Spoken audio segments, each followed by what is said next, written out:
He hasn't seen Frank in the neighborhood, but Frank has seen him. Nick is checking his sexy new lappy at will, and also keeping an eye on him at his temporary home. Billy thinks again of 1984. I am. And in the building? There too, sure. Mostly at lunch. The food wagons. That's great. Blend in with the scenery. Become a part of the scenery. You're good at that. I bet you were good at it in Iraq. I was good at it everywhere, Billy thinks.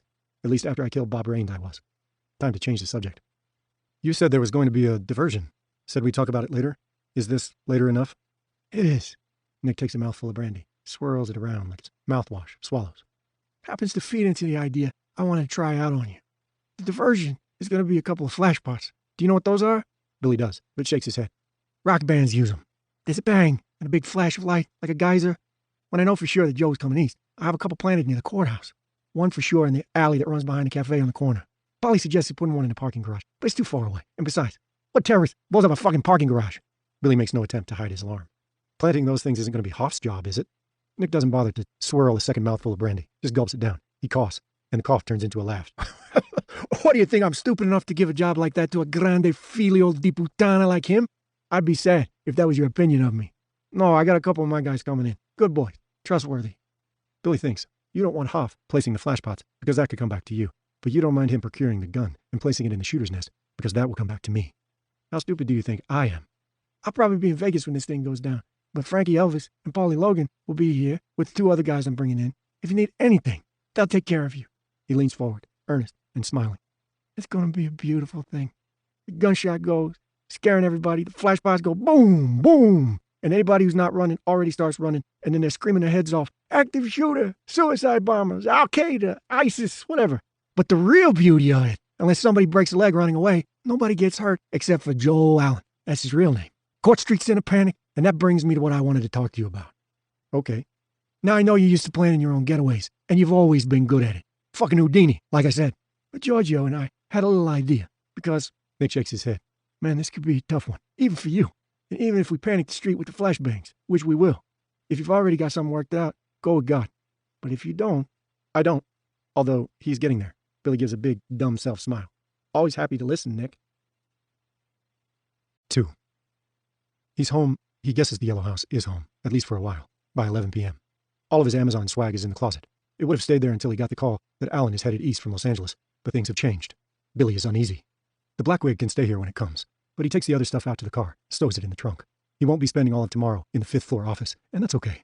The nice thing about being the Gerard Towers writer in residence is that he's not a working stiff who has to keep regular hours. He can come in late and leave early. He can take a stroll if the urge strikes him. If anyone asks, he can say he's working over a new idea, or doing research, or just taking an hour or two off. Tomorrow, he will stroll 9 blocks to 658 Pearson Street. It's a 3-story house on the border of municipal downtown. Billy has already looked at the house on Zillow, but that's not good enough. He wants eyes on. He locks the car and goes back inside. He brought the shiny new MacBook Pro back from his office and parked it on the kitchen table. Now he opens it and reads what he's written as Benji Compson. It's only a couple of pages, ending with Benji shooting Bob Raines. He reads it over 3 times, trying to see it as Nick must have. Because Nick has read it. After that crack about writers using their own experiences, Billy has no doubt of it. He doesn't care if Nick finds out about his childhood. For all Billy knows, Nick has checked that out already. What Billy does care about is protecting the dumb self, at least for now. He won't be able to sleep until he makes sure there's nothing in those 2 or 3 pages that make him seem too smart, so he goes over it a 4th time. At last, he shuts the laptop down. He doesn't think there's anything in the prose that a C student in English couldn't have written, assuming most of it really happened. The spelling is mostly good, and the punctuation, but Nick would chalk that up to autocorrect. Although the word program isn't able to detect the difference between CAN''T and CANT, the computer always turns DONT into DON''T. It underlines misspellings in red. It even notes the most egregious grammatical lapses. The verb tenses in what he's written come and go, which is fine, because that's above the computer's pay grade. Although the day will probably come when it flags those 2. But he's uneasy. He's never had a reason to distrust Nick, who is undoubtedly a bad person, but who has always played straight with Billy. He is not playing straight now, or he wouldn't have denied cloning the Pro. Would not have cloned it in the first place. Billy feels he can still assume the job is straight. The first quarter of the payout is in his bank account, $500,000. Tall tickets, but this whole thing still feels wrong. Not big wrong, just a little wonky. It's like one of those shots you sometimes see in a movie where the camera has been slightly tilted to give you a sense of disorientation.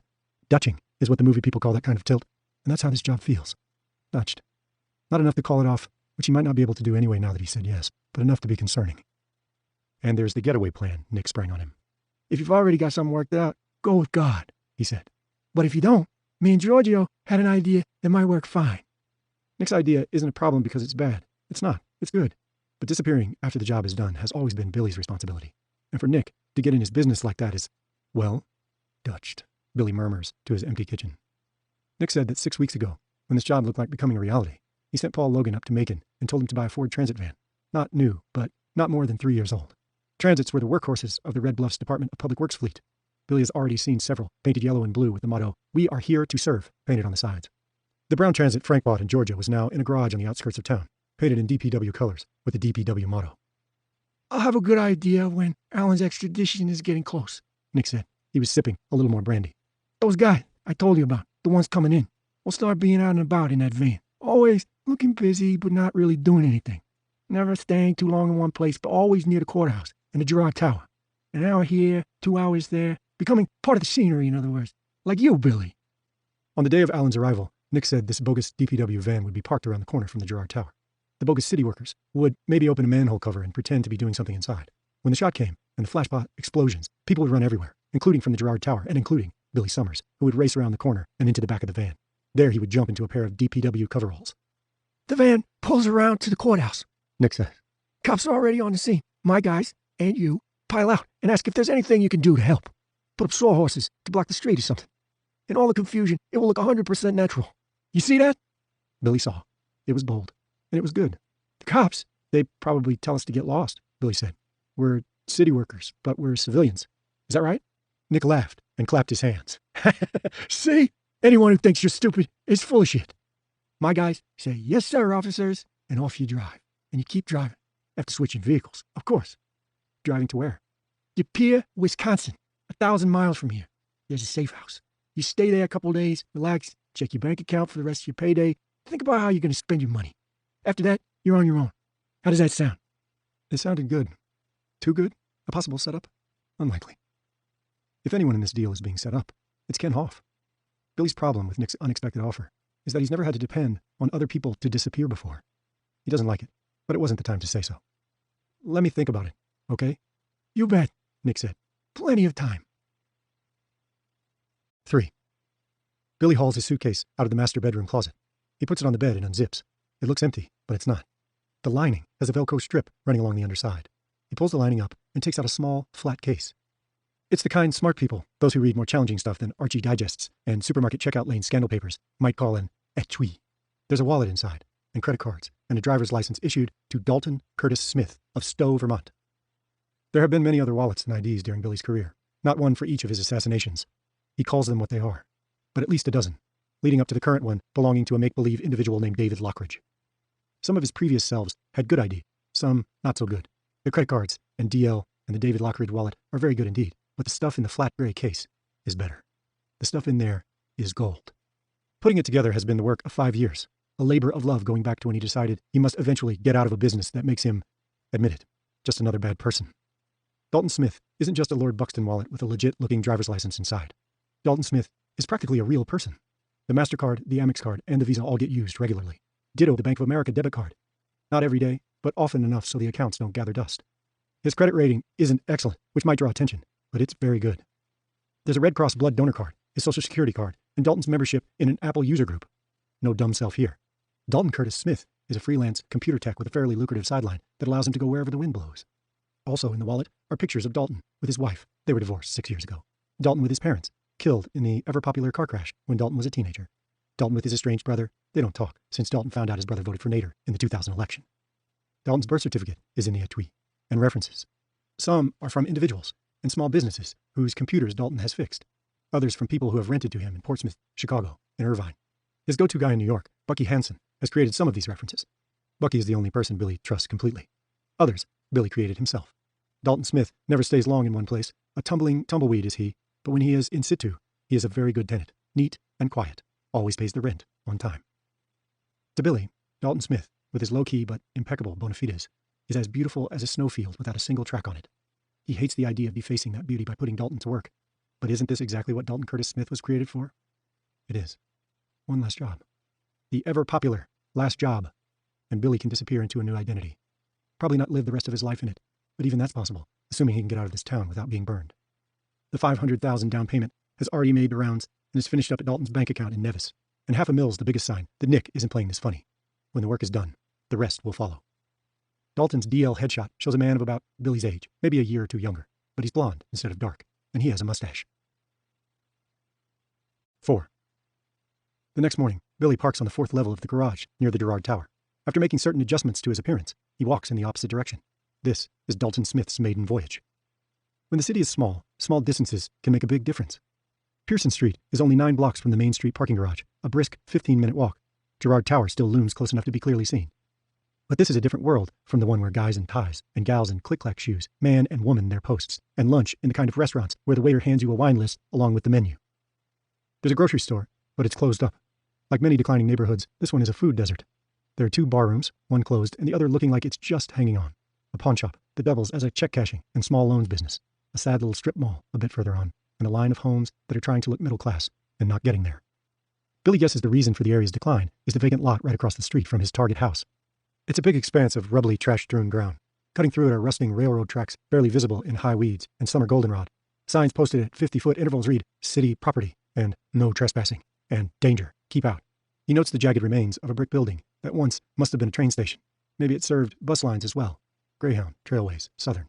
Now the city's land-based transportation has moved elsewhere, and this neighborhood, which might have been busy in the closing decades of the last century, is suffering from a kind of municipal COPD. A rusty shopping cart lies overturned on the sidewalk across the way. A tattered pair of men's undershorts flap from one of its wheels, in a hot wind that touzles the hair of Billy's blonde Dalton Smith wig and flutters his shirt collar against his neck. Most of the houses need paint. Some have for sale signs in front of them. 658 also needs paint, but the sign in front reads, "Furnished apartments for rent." There's a real estate agent's number to call. Billy notes it down and then goes up the cracked cement walk and looks at the line of doorbells. Although it's just a 3-story, there are 4 bells. Only one of them, second from the top, has a name. Jensen. He rings it. At this time of day, there's probably nobody home, but his luck is in. Footsteps descend the stairs. A youngish woman peers through the dirty glass of the door. What she sees is a white man in a nice open-collared shirt and dress pants. His blonde hair is short. His mustache is neatly trimmed. He wears glasses. He's quite fat, not to the point of obesity, but getting there. He doesn't look like a bad person. He looks like a good person who could stand to drop 20 or 30 pounds. So she opens the door, but not all the way. As if I couldn't push my way in and strangle you right there in the foyer, Billy thinks. There's no car in the driveway or parked at the curb, which means your husband's at work, and those 3 unmarked bells strongly suggest you are the only person in this old faux Victorian. "I don't buy it from door-to-door salesmen," Miss Jensen says. "No, ma'am. I'm not a salesman. I'm new in the city, and I'm looking for an apartment. This looks like it might be in my price range. I just wanted to know if this is a nice place. My name's Dalton Smith." He holds out his hand. She gives it a token touch, then draws her own hand back. But she's willing to talk. "Well, it's not the greatest area, as you can see, and the nearest supermarket's a mile away, but me and my husband haven't had any real problems. Kids get into that old train yard across the way sometimes, probably drinking and smoking dope, and there's a dog around the corner that barks half the night, but that's about the worst of it." She pauses, and he sees her look down, checking for a wedding ring that's not there. "You don't bark at night, do you, Mr. Smith? By which I mean parties and loud music." "No, ma'am." He smiles and touches his stomach. The fake pregnancy belly has inflated to about 6 months. "I like to eat, though." "Because there's a clause about excessive noise in the rental agreement." "May I ask how much you pay per month?" "That's between me and my husband. If you want to live here, you'd have to take it up with Mr. Richter. He's the man that handles this place. A couple of others down the block, too. Although this one's nicer, I think." "Completely understood. Apologize for asking." Mrs. Jensen thaws a little. "I will tell you, you don't want the 3rd floor. That place is a hot box, even when the wind blows from across the old train yard, which it does most of the time. No air conditioning, I take it. You take it right. But when it comes on cold weather, the heat's okay. Of course, you'd have to pay for it. Electricity, too. It's all in the agreement. If you've rented before, I guess you know the drill." Boy, do I ever. He rolls his eyes and finally gets a smile out of her. Now he can ask what he really wants to ask. "What about the downstairs? Is that a basement apartment? Because it looks like there's a bell." Her smile widens. "Oh, yes, and it's quite nice. Furnished, like the sign says, although you know, just the basics. I wanted that one, but my husband thought it would be too small if our application gets approved. We're trying to adopt." Billy marvels at this. She has just revealed a crucial piece of her heart, of her marriage's heart, after she balked at revealing how much rent she and her husband pay, which he asked not because he really wanted to know, but because it would make him seem plausible. "Well, good luck to you, and thanks. If this Mr. Richter and I see eye to eye, maybe you'll see more of me. You have a good day now." "You too. Nice to meet you." This time she holds out her hand for a real shake, and Billy thinks again about what Nick said. "You get along with people without buddying up to them." Nice to know it works, even if you look fat. As he walks down the sidewalk, she calls after him. "I bet that basement apartment stays nice and cool, even in the hottest weather. I wish we'd taken it." He gives her a thumbs up and heads back toward downtown. He has seen all he needs to see and has come to a decision. This is the place he wants, and Nick Majarian doesn't need to know a thing about it. Halfway back, he comes to a hole-in-the-wall store that sells candy, cigarettes, magazines, cold drinks, and burner phones and blister packs. He buys one, paying cash, and sits on a bus bench to get it up and running.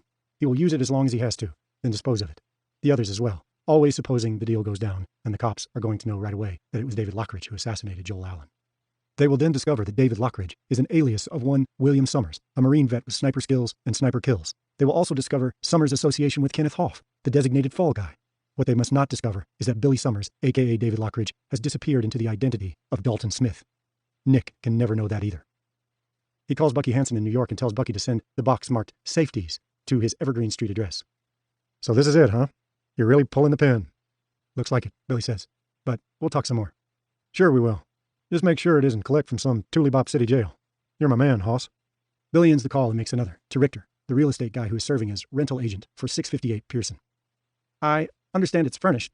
Would that include Wi-Fi? Just a second, Mr. Richter says, but it's more like a minute. Billy hears paper rustling. At last, Richter says, yes, put in 2 years ago, but no television. You'd have to supply that. All right, Billy says. I want it. How about I drop by your office? I can meet you there, show you the place. That won't be necessary. I just want it as a base of operations while I'm in this part of the country. Could be a year, could be 2. I travel quite a bit. The important thing is the neighborhood looks quiet. Richter laughs. Since they demolished the train station, you bet it is. But the people out there might trade a little more noise for a little more commerce. They set a time to meet the following Monday, and Billy returns to level 4 of the parking garage, where his Toyota is parked in a dead spot neither of the security cameras can see, if they can see at all. They look mighty tired to Billy. He removes the wig, the mustache, the glasses, and the fake pregnancy belly. After stowing them in the trunk, he takes a short walk back to Girard Tower. He's there in time to get a burrito from the Mexican wagon. He eats it with Jim Albright and John Colton, the lawyers from 5. He sees Colin White, the dandy who works for Business Solutions. Today he's looking mighty cute in a sailor suit. That guy, Jim says, laughing. He's quite the bandbox, isn't he? Yes, Billy agrees and thinks. A bandbox who's just about my height. 5. It rains all weekend. On Saturday morning, Billy goes to Walmart, where he buys a couple of cheap suitcases and a lot of cheap clothes that will fit his overweight Dalton Smith persona. He pays cash. Cash has amnesia. That afternoon, he sits out on the porch of the yellow house, watching the grass in his front yard. Watching it, rather than merely looking at it, because he can almost see it perking up.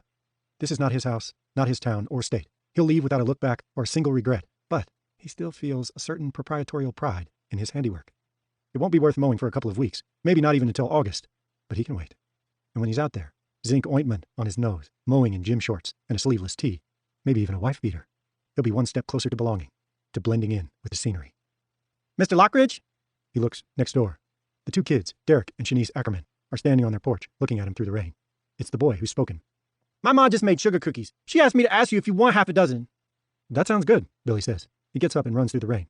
Shanice, the 8-year-old, takes his hand with a complete lack of self-consciousness and leads him inside, where the smell of fresh-baked cookies makes Billy's stomach rumble. It's a neat little house, tight and ship-shape. There are about 100 framed photos in the living room, including a dozen on the piano that holds pride of place. In the kitchen, Corrine Ackerman is just removing a baking sheet from the oven. Hi, neighbor. Do you want a towel for your hair? I'm fine, thanks. Ran between the raindrops. She laughs.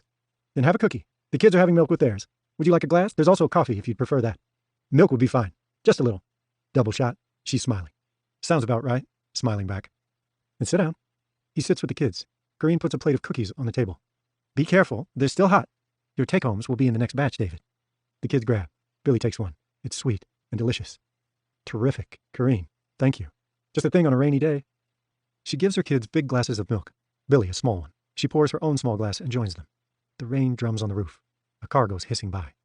I know your book is top secret, Derek says, but don't talk with your mouth full, Corrine admonishes. You're spraying crumbs everywhere. I'm not, Shanice says. No, you're doing good, Corrine says. Then with a sideways glance at Billy, doing well. Derek has no interest in grammar. But tell me one thing. Is there blood in it? Billy thinks of Bob Raines flying backward. He thinks of his sister, with all her broken ribs. Yes, every fucking one. And her chest stomped in.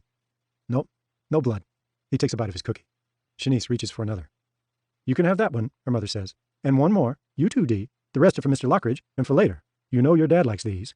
To Billy, she says, Jamal works 6 days a week, and overtime when he can get it. The Fazios are good about keeping track of these two while we're both at work. This is not a bad neighborhood, but we've got our eye on something better. Moving on up, Billy says. Corrine laughs and nods. I don't ever want to move, Shanice says, and then adds, with a child's charming dignity, I have friends. So do I, Derek says. Hey, Mr. Lockridge, do you know how to play Monopoly? Me and Shan are going to play, but it's stupid with just 2, and Mom won't. Mom won't is right, Corrine says. Most boring game in the world. Get your father to play with you tonight. He will if he's not too tired. That's hours away, Derek says. I'm bored right now. Me too, Shanice says. If I had a phone, I could play Crossy Road. Next year, Corinne says, and rolls her eyes in a way that makes Billy think the girl has been phone campaigning for quite a while, maybe since the age of 5. Do you play? Derek asks, although without much hope. I do, Billy says, then leans across the table, pinning Derek Ackerman with his eyes. But I have to warn you that I'm good, and I play to win. So do I. Derek is smiling below a milk mustache. So do I, Shanice says. I wouldn't hold back just because you're kids and I'm a grown-up, Billy says. I'd wound you with my rental properties, then kill you with my hotels. If we're going to play, you have to know that up front. Okay, Derek says, jumping up and almost spilling the rest of his milk. Okay, Shanice cries, also jumping up. Are you kids going to cry when I win? No. Okay, as long as we have that straight. Are you sure? Corinne asks him. That game, I swear it can go on all day. Not with me rolling the dice, Billy says. We play downstairs, Shanice says, and once more takes his hand. The room down there is the same size as the one in Billy's house, but it's only half a man cave. In that part, Jamal has set up a workspace with tools pegged to the wall. There's also a bandsaw, and Billy notes with approval that there's a padlock cover on the on-off switch. The kids' half of the room is littered with toys and coloring books. There's a small TV hooked up to a cheap game console that uses cassettes. To Billy, it looks like a yard sale purchase. Board games are stacked against one wall. Derek takes the Monopoly box and puts the board on a child-sized table. Mr. Lockridge, it's too big for our chairs, Shanice says, sounding dismayed. I'll sit on the floor. Billy removes one of the chairs and does so. There's just room for his crossed legs under the table. What piece you want? Derek asks. I usually take the racing car when it's just me and Shan, but you can have it if you want. That's okay. Which one do you like, Shan? The thimble, she says, then adds rather grudgingly, unless you want it. Billy takes the top hat. The game begins. 40 minutes later, when Derek's turn comes around, he calls for his mother. Ma, I need advice. Corinne comes down the stairs and stands with her hands on her hips, surveying the board and the distribution of Monopoly money. I don't want to say you kids are in trouble, but you kids are in trouble. I warned them, Billy says. What do you want to ask me, Dee? Keep in mind your mother barely passed home economics back in the day. Well, here's my problem, Derek says. He's got 2 of the green ones, Pacific and Pennsylvania, but I've got North Carolina. Mr. Lockridge says he'll give me $900 for it. That's 3 times what I paid, but, Corinne says. But, Billy says. But then he can put houses on the green ones, and he already has hotels on Park Place and Boardwalk. So, Corinne says. So, Billy says. He's grinning. I gotta go to the bathroom, and I'm almost broke anyway, Shanice says and gets up. Honey, you don't have to announce your bathroom calls. You just need to say, excuse me. Shanice says with the same winning dignity. I'm going to powder my nose, okay? Billy bursts out laughing. Corinne joins him. Derek pays no attention. He studies the board, then looks up at his mother. Sell or not? I'm almost out of money. It's a Hobson's choice, Billy says. That means you have to decide between taking a chance or standing pat. Between you and me, Dee, I think you're kind of sunk either way. Think he's right, hon, Corinne says. He's really lucky, Derek says to his mother. He landed on free parking and got all the money in there, and it was a bundle. Also, I'm really good, Billy says, admitted. Derek tries to scowl. He can't manage it for a long time. He holds up the deed with the green stripe. 1,200. Done, Billy cries, and hands over the cash. 20 minutes later, the children are bankrupt, and the game is over. When Billy stands up, his knees crack, and the kids laugh. You guys lost, so you have to put the game away, right? That's the way Daddy plays too, Shanice says. But sometimes he lets us win. Billy leans down, smiling. I don't do that. Big bully, she says and giggles with her hands over her mouth. Danny Fazio comes jingling down the stairs in a yellow rain slicker and unbuckled galoshes that gape like funnels. Can I play? Next time, Billy says. I make it a policy to only beat up on kids once a weekend. It's just more joking around, what these kids might call throwing shade. But suddenly, he sees burned cookies littering the floor in front of the stove in their trailer, and the cast on Bob Raines' arm thudding against the side of Kathy's face, and it isn't funny anymore. The 3 kids laugh, because to them, it is. None of them have watched their sister being stepped on by a drunken ogre with a fading mermaid on his arm. Upstairs, Corinne gives him a bag of cookies and says, thank you for making a rainy day so much fun for them. I had fun too. He did, right up until the end. When he gets home, he throws the cookies into the trash. Corinne Ackerman is a good little baker, but he can't think of eating cookies now. He can't even bear to look at them. 6. On Monday, he goes to see the rental agent, who does business in a sad little strip mall 3 blocks from 658. Merton Richter's office is a hole-in-the-wall 2-roomer between a tanning salon and the Jolly Roger tattoo parlor. Parked in front is a blue SUV, pretty old, with a stick-on sign on one side, Richter Real Estate, and a long scratch on the other. The guy gives Dalton Smith's painstakingly crafted references a cursory glance, then hands them back along with the rental agreement. The places where Billy is supposed to sign have been highlighted in yellow. You could tell me it's a little over market, Richter says, as if Billy had protested. And you might be right, but only a little, considering the furnishings and the Wi-Fi And with no street parking until 6 p.m., the driveway's a real convenience. You'll be sharing it with the Jensens, of course. I'm planning to keep my car in a municipal garage for the most part. I can use the exercise. He pats his fake belly. The rent does seem a little high, but I want the place. Sight unseen, Richter marvels. Mrs. Jensen spoke well of it. Ah, I see. In any case, if we're in agreement... Billy signs the form and writes his debut check as Dalton Smith. First month, last month, and a damage deposit. That's fucking outrageous, unless the cookware is all clad, the china Limoges, and the lamps come with Tiffany shades. IT guy, huh? Richter says, stashing the check away in his desk drawer. He pushes an envelope marked keys across the desk, then whacks his old PC, like you'd whack a dog you don't have much use for, but keeps hanging around. I could sure use some help with this bulky bitch. I'm off the clock, Billy says, but I can give you some advice. Which is? Replace it before you lose everything. Do you hook me up with heat, electric, water, and cable? Richter smiles, as if giving Billy a prize. Nope. That's all you, brother. And he offers his hand. Billy could ask Richter what he actually does for his commission. The agreement is pretty obviously a form printed off the internet, with the local details dropped in. But does he care? Not at all. 7. Billy would like to get back to his story. It seems premature to call it a book, and maybe unlucky as well. But there's more to do. When the banks open on Tuesday, he goes to Southern Trust and withdraws some of the walking around money that has been deposited in a David Lockridge account. He goes to 3 different chain stores and buys 3 more laptop computers, all for cash, all cheap, off brands, like the Alltech. He also buys a cheap table model TV. That he pays for with the Dalton Smith credit card. Next on his list is leasing a car. He stashes his Toyota in a garage on the other side of town from the one he uses as David Lockridge, not wanting to chance anyone from his building seeing him in his Dalton Smith rig. That would be a small chance at this time of day. All the worker bees should be in the hive. But taking even small chances is stupid. It's how people get nailed. When he's put on the wig, glasses, mustache, and big belly, he calls an Uber and asks to be driven to McCoy Ford on the western edge of the city. There he leases a Ford Fusion for 36 months. The dealer reminds him that if Billy drives it over 10,500 miles per year, he'll pay a pretty hefty overcharge. Billy doubts if he'll even put 300 miles on the Fusion. The important thing is that Billy has wheels Nick knows about, and Dalton Smith now has wheels Nick doesn't know about. It's a precaution in case Nick should be planning something hinky. But it's more. It's keeping Dalton Curtis Smith separate from what's going to happen on those courthouse steps, keeping him clean. Billy parks his new ride next to his old ride, different garage, same upper-level blind spot, long enough to transfer the TV and new laptops to the Fusion, also the cheap suitcases he stashed in the Toyota's trunk late last night. They are filled with cheap Walmart clothes. He drives the Fusion to 658 Pearson Street and parks in the driveway, which is your basic asphalt stub with grass growing up the middle. He hopes Mrs. Jensen will see him moving in, and he's not disappointed. Does Dalton Smith see her looking down from her second-story window? Billy decides he doesn't. Dalton is a computer nerd, lost in his own world. He struggles and puffs 2 of the suitcases up to the door and uses his new key to unlock it. 9 steps down take him to the door of Dalton Smith's new apartment, where he uses another key. The door opens directly onto the living room. He drops the bags on the industrial carpet and walks around, checking out the 4 rooms. 5, if you count the bathroom. The furnishings are quite nice, Richter said. That's not true, but they're not terrible either. The word generic comes to mind. The bed's a double, and when Billy lies down on it, there are creaks, but no springs poking at him, so that's a win. There's an easy chair in front of the table, obviously meant to hold a small TV, like the one he bought at Discount Electronics. The chair is comfortable enough, but the zebra striping is almost the stuff of nightmares. He'll want to cover it with something. On the whole, he likes the place. He goes to the one narrow window, which is set at lawn level. It's almost like looking out through a periscope, Billy thinks. He digs the perspective. It feels cozy somehow. He likes his Midwood neighbors, especially the Ackermans next door, but he thinks he likes this place better. It has a sense of safety. There's an old couch that also looks comfortable, and he decides he'll move it to where the zebra-striped chair is now, so he can sit on it and look out at the street. People passing on the sidewalk might look at the house, but most won't glance down at the basement windows and see him looking back.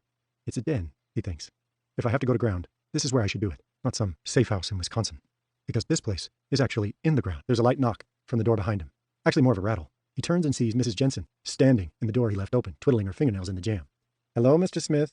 Oh, hi. His Dalton Smith voice is slightly higher than the one he uses as Billy Summers and David Lockridge. A little breathy, maybe a touch of asthma. You caught me moving in, Mrs. Jensen. He gestures to the suitcases. Since we're going to be neighbors, why don't you call me Beverly? Okay, thanks. And I'm Dalton. Sorry I can't offer you coffee or anything. No supplies yet. I totally understand. Moving in's crazy, isn't it? It sure is. The good part is that I travel a lot, so I don't have a lot. See more motels than I ever wanted to. Spending the rest of the week in Lincoln, Nebraska. Then Omaha. Billy has found that if you lie about business travel to cities of secondary size and importance in the economic scheme of things, people believe you.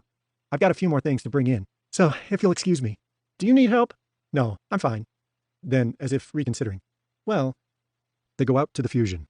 Billy gives her the 3 off-brand computers. With the boxes in her arms, she looks like a woman who delivers for Domino's. Gosh, I better not drop these. They're brand new and probably worth a fortune. They're only worth about $900, but Billy doesn't contradict her. He asks if they're too heavy. Pooh, less than a laundry basket of wet wash. Are you going to set all of these up? As soon as I get the power on. Yes, Billy says. It's how I do my business. Some of it, anyway. Most I outsource. Outsource is one of those impressive-sounding words that might mean anything. He hefts out the carton containing the TV. They go up the walk, through the open front door, down the stairs. Come on up, once you're a little bit settled, Beverly Jensen says. I'll put on the coffee pot, and I can give you a donut if you don't mind day old. I never say no to a donut. Thank you, Mrs. Jensen. Beverly. He smiles. Beverly. Right. One more suitcase to bring in, and then I'll be with you. Bucky has sent Billy's box, the one marked Safeties. Dalton Smith's iPhone is in it, and once he's unloaded the Fusion, Billy uses it to make some Dalton Smith calls. By the time he's drunk a cup of coffee and eaten a donut in the Jensen's second-floor apartment, listening with apparent fascination as Beverly tells him all about her husband's problems with the boss at the company where he works, the power is on in his new place. His below-ground den. 8. He's at 6:58 until mid-afternoon, unpacking the cheap clothes, booting up the cheap computers, and shopping at the Brookshires a mile away. Except for a dozen eggs and some butter, he steers clear of perishables. Most of what he buys is stuff that will keep when he's not here. Canned goods and frozen dinners. At 3 o'clock, he drives the leased Fusion back to the 4th level of parking garage number 2, and after making sure he's unobserved, removes the glasses and the fake facial hair. Getting rid of the fake belly is an incredible relief, and he sees he'll need to get some baby powder if he wants to avoid a rash. He drives the Toyota back to parking garage number 1, then returns to the 5th floor of the Gerard Tower. He doesn't work on his story, and he doesn't play games on the computer either. He just sits and thinks. No rifle in the office. Nothing more lethal than a paring knife in one of the kitchenette's drawers, and that's okay. It may be weeks or even months before Billy needs a gun. The assassination might not even happen at all. And would that be so bad? In monetary terms, yes. He'd lose 1.5 mil. As for the 500,000 he's already been paid, would the person who's ordered the assassination, the one Nick is go-betweening for, want the money back? Good luck with that, Billy says, and laughs. 9. As he walks, plods, back to the parking garage, Billy is thinking about bigamy. He's never been married once, let alone to 2 different women at the same time. But now he knows how that must feel. In a word, exhausting. He's getting his feet set in not just 2 different lives, but 3. To Nick and Giorgio, also to Ken Hoff, which he hates. He's a gun for hire named Billy Summers. To the inhabitants of the Gerard Tower, he's a wannabe writer named David Lockridge. Ditto the residents of Evergreen Street in Midwood. And now, on Pearson Street, 9 blocks from Gerard Tower and 4 safe miles from Midwood, he is an overweight computer geek named Dalton Smith. Come to think of it, there's even a 4th life. That of Benji Compson, who is just enough not Billy, so Billy can look at painful memories he usually avoids. He started writing Benji's story on a laptop he's pretty sure, no, positive, has been cloned because it was a challenge, and because it's that fabled last job. But he now understands there was a deeper, truer reason. He wants to be read. By anyone. Even a couple of Vegas hardballs like Nick Majarian and Giorgio Piglielli. Now he understands. He never did before, never even considered it. That any writer who goes public with his work is courting danger. It's part of the allure. Look at me. I'm showing you what I am. My clothes are off. I'm exposing myself. As he approaches the entrance to the parking garage, deep in these thoughts, there's a tap on his shoulder that makes him jump. He turns and sees Phyllis Stanhope, the woman from the accounting firm. I'm sorry, she says, taking a step back. I didn't mean to startle you. Has she seen something in that unguarded moment? A flash of who he really is? Is that what the backward step was about? Maybe. If so, he tries to dismiss it with an easy smile and the absolute truth. It's fine. I was just a million miles away. Thinking about your story? About bigamy. That's right. Phyllis falls in step beside him. Her handbag is slung over one shoulder. She's also wearing a child's backpack with SpongeBob on it and has exchanged her click-clack shoes for white socks and sneakers. I didn't see you at lunch today. Did you eat at your desk? I was out and about, still trying to get settled in. Plus, I had a long talk with my agent. He did in fact speak with Giorgio, although it wasn't a long talk.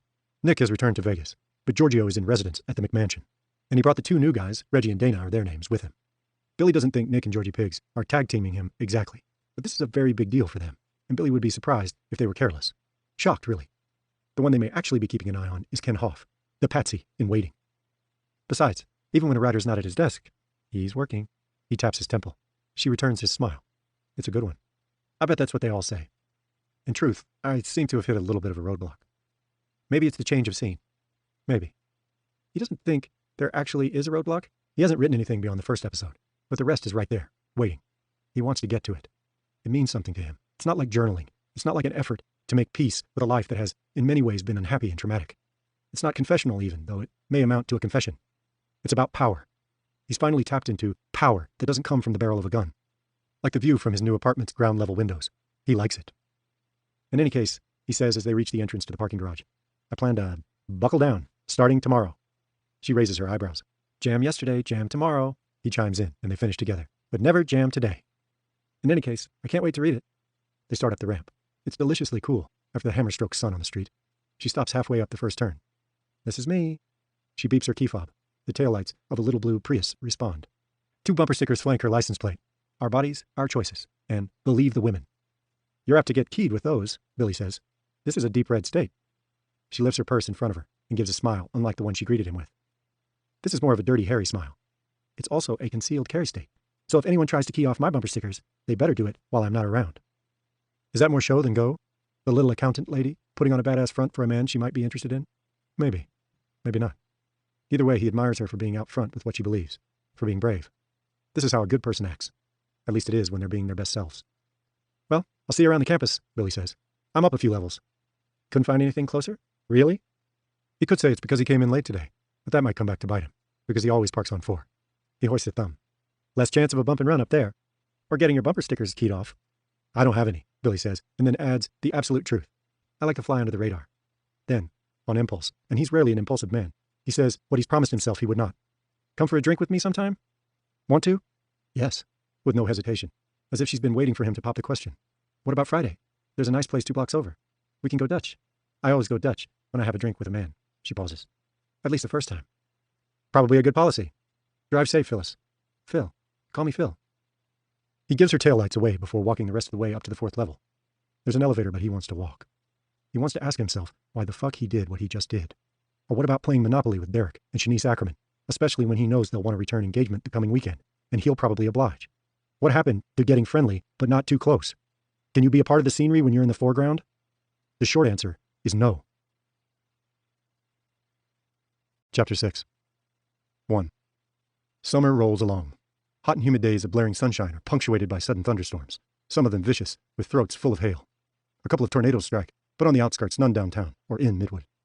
When the storms blow out, they leave streets that steam and dry quickly. Most of the apartments on the upper floors of the Gerard Tower are empty, either unoccupied or deserted by their residents for cooler climes. Most of the businesses remain fully staffed because most of them are young firms still struggling to find their footing. Some, like the law firm down the hall from Billy's office, are startups that didn't even exist 2 years ago. Billy and Phil Stanhope go for that drink in a pleasant, wood-paneled bar adjacent to what Billy guesses is one of the Bluff's better restaurants, where steaks are the specialty of the house. She has a whiskey and soda. My dad's tipple, she says. Billy has an Arnold Palmer, explaining he's off alcohol, even beer, while working on his book. I don't know if I'm actually an alcoholic, the jury's out on that, he says. But I've had trouble with the booze. He gives her the backstory he's been given by Nick and Giorgio. Too much drinking back home in New Hampshire with too many party animal friends. They spend a pleasant enough half hour, but he senses her interest in him, as anything more than a friend, that is not as strong as he maybe had hoped it would be. He thinks it's the gulf between what's in their glasses. Drinking whiskey with a man who's drinking an iced tea lemonade mix is like drinking alone, and maybe the quick color that dashes into her cheeks as she takes down what's in hers suggests it might be so. Phil has a booze problem herself, or will in the coming years. It's too bad things are as they are, because he wouldn't mind taking her to bed, but keeping it friendly does lessen the chance of complications. He won't fade entirely into the background with her. There is that liking on both their parts, but no forensic unit will ever find his fingerprints in her bedroom. That's good. For both of them. Yet even getting this close, exchanging life summaries, hers real, his bogus, is too close, and he knows it. Dalton Smith has a backstory that doesn't include problems with booze, so he can have a beer on the back stoop of 658 Pearson with Beverly's husband. Don Jensen works for a landscaping company called Growing Concern.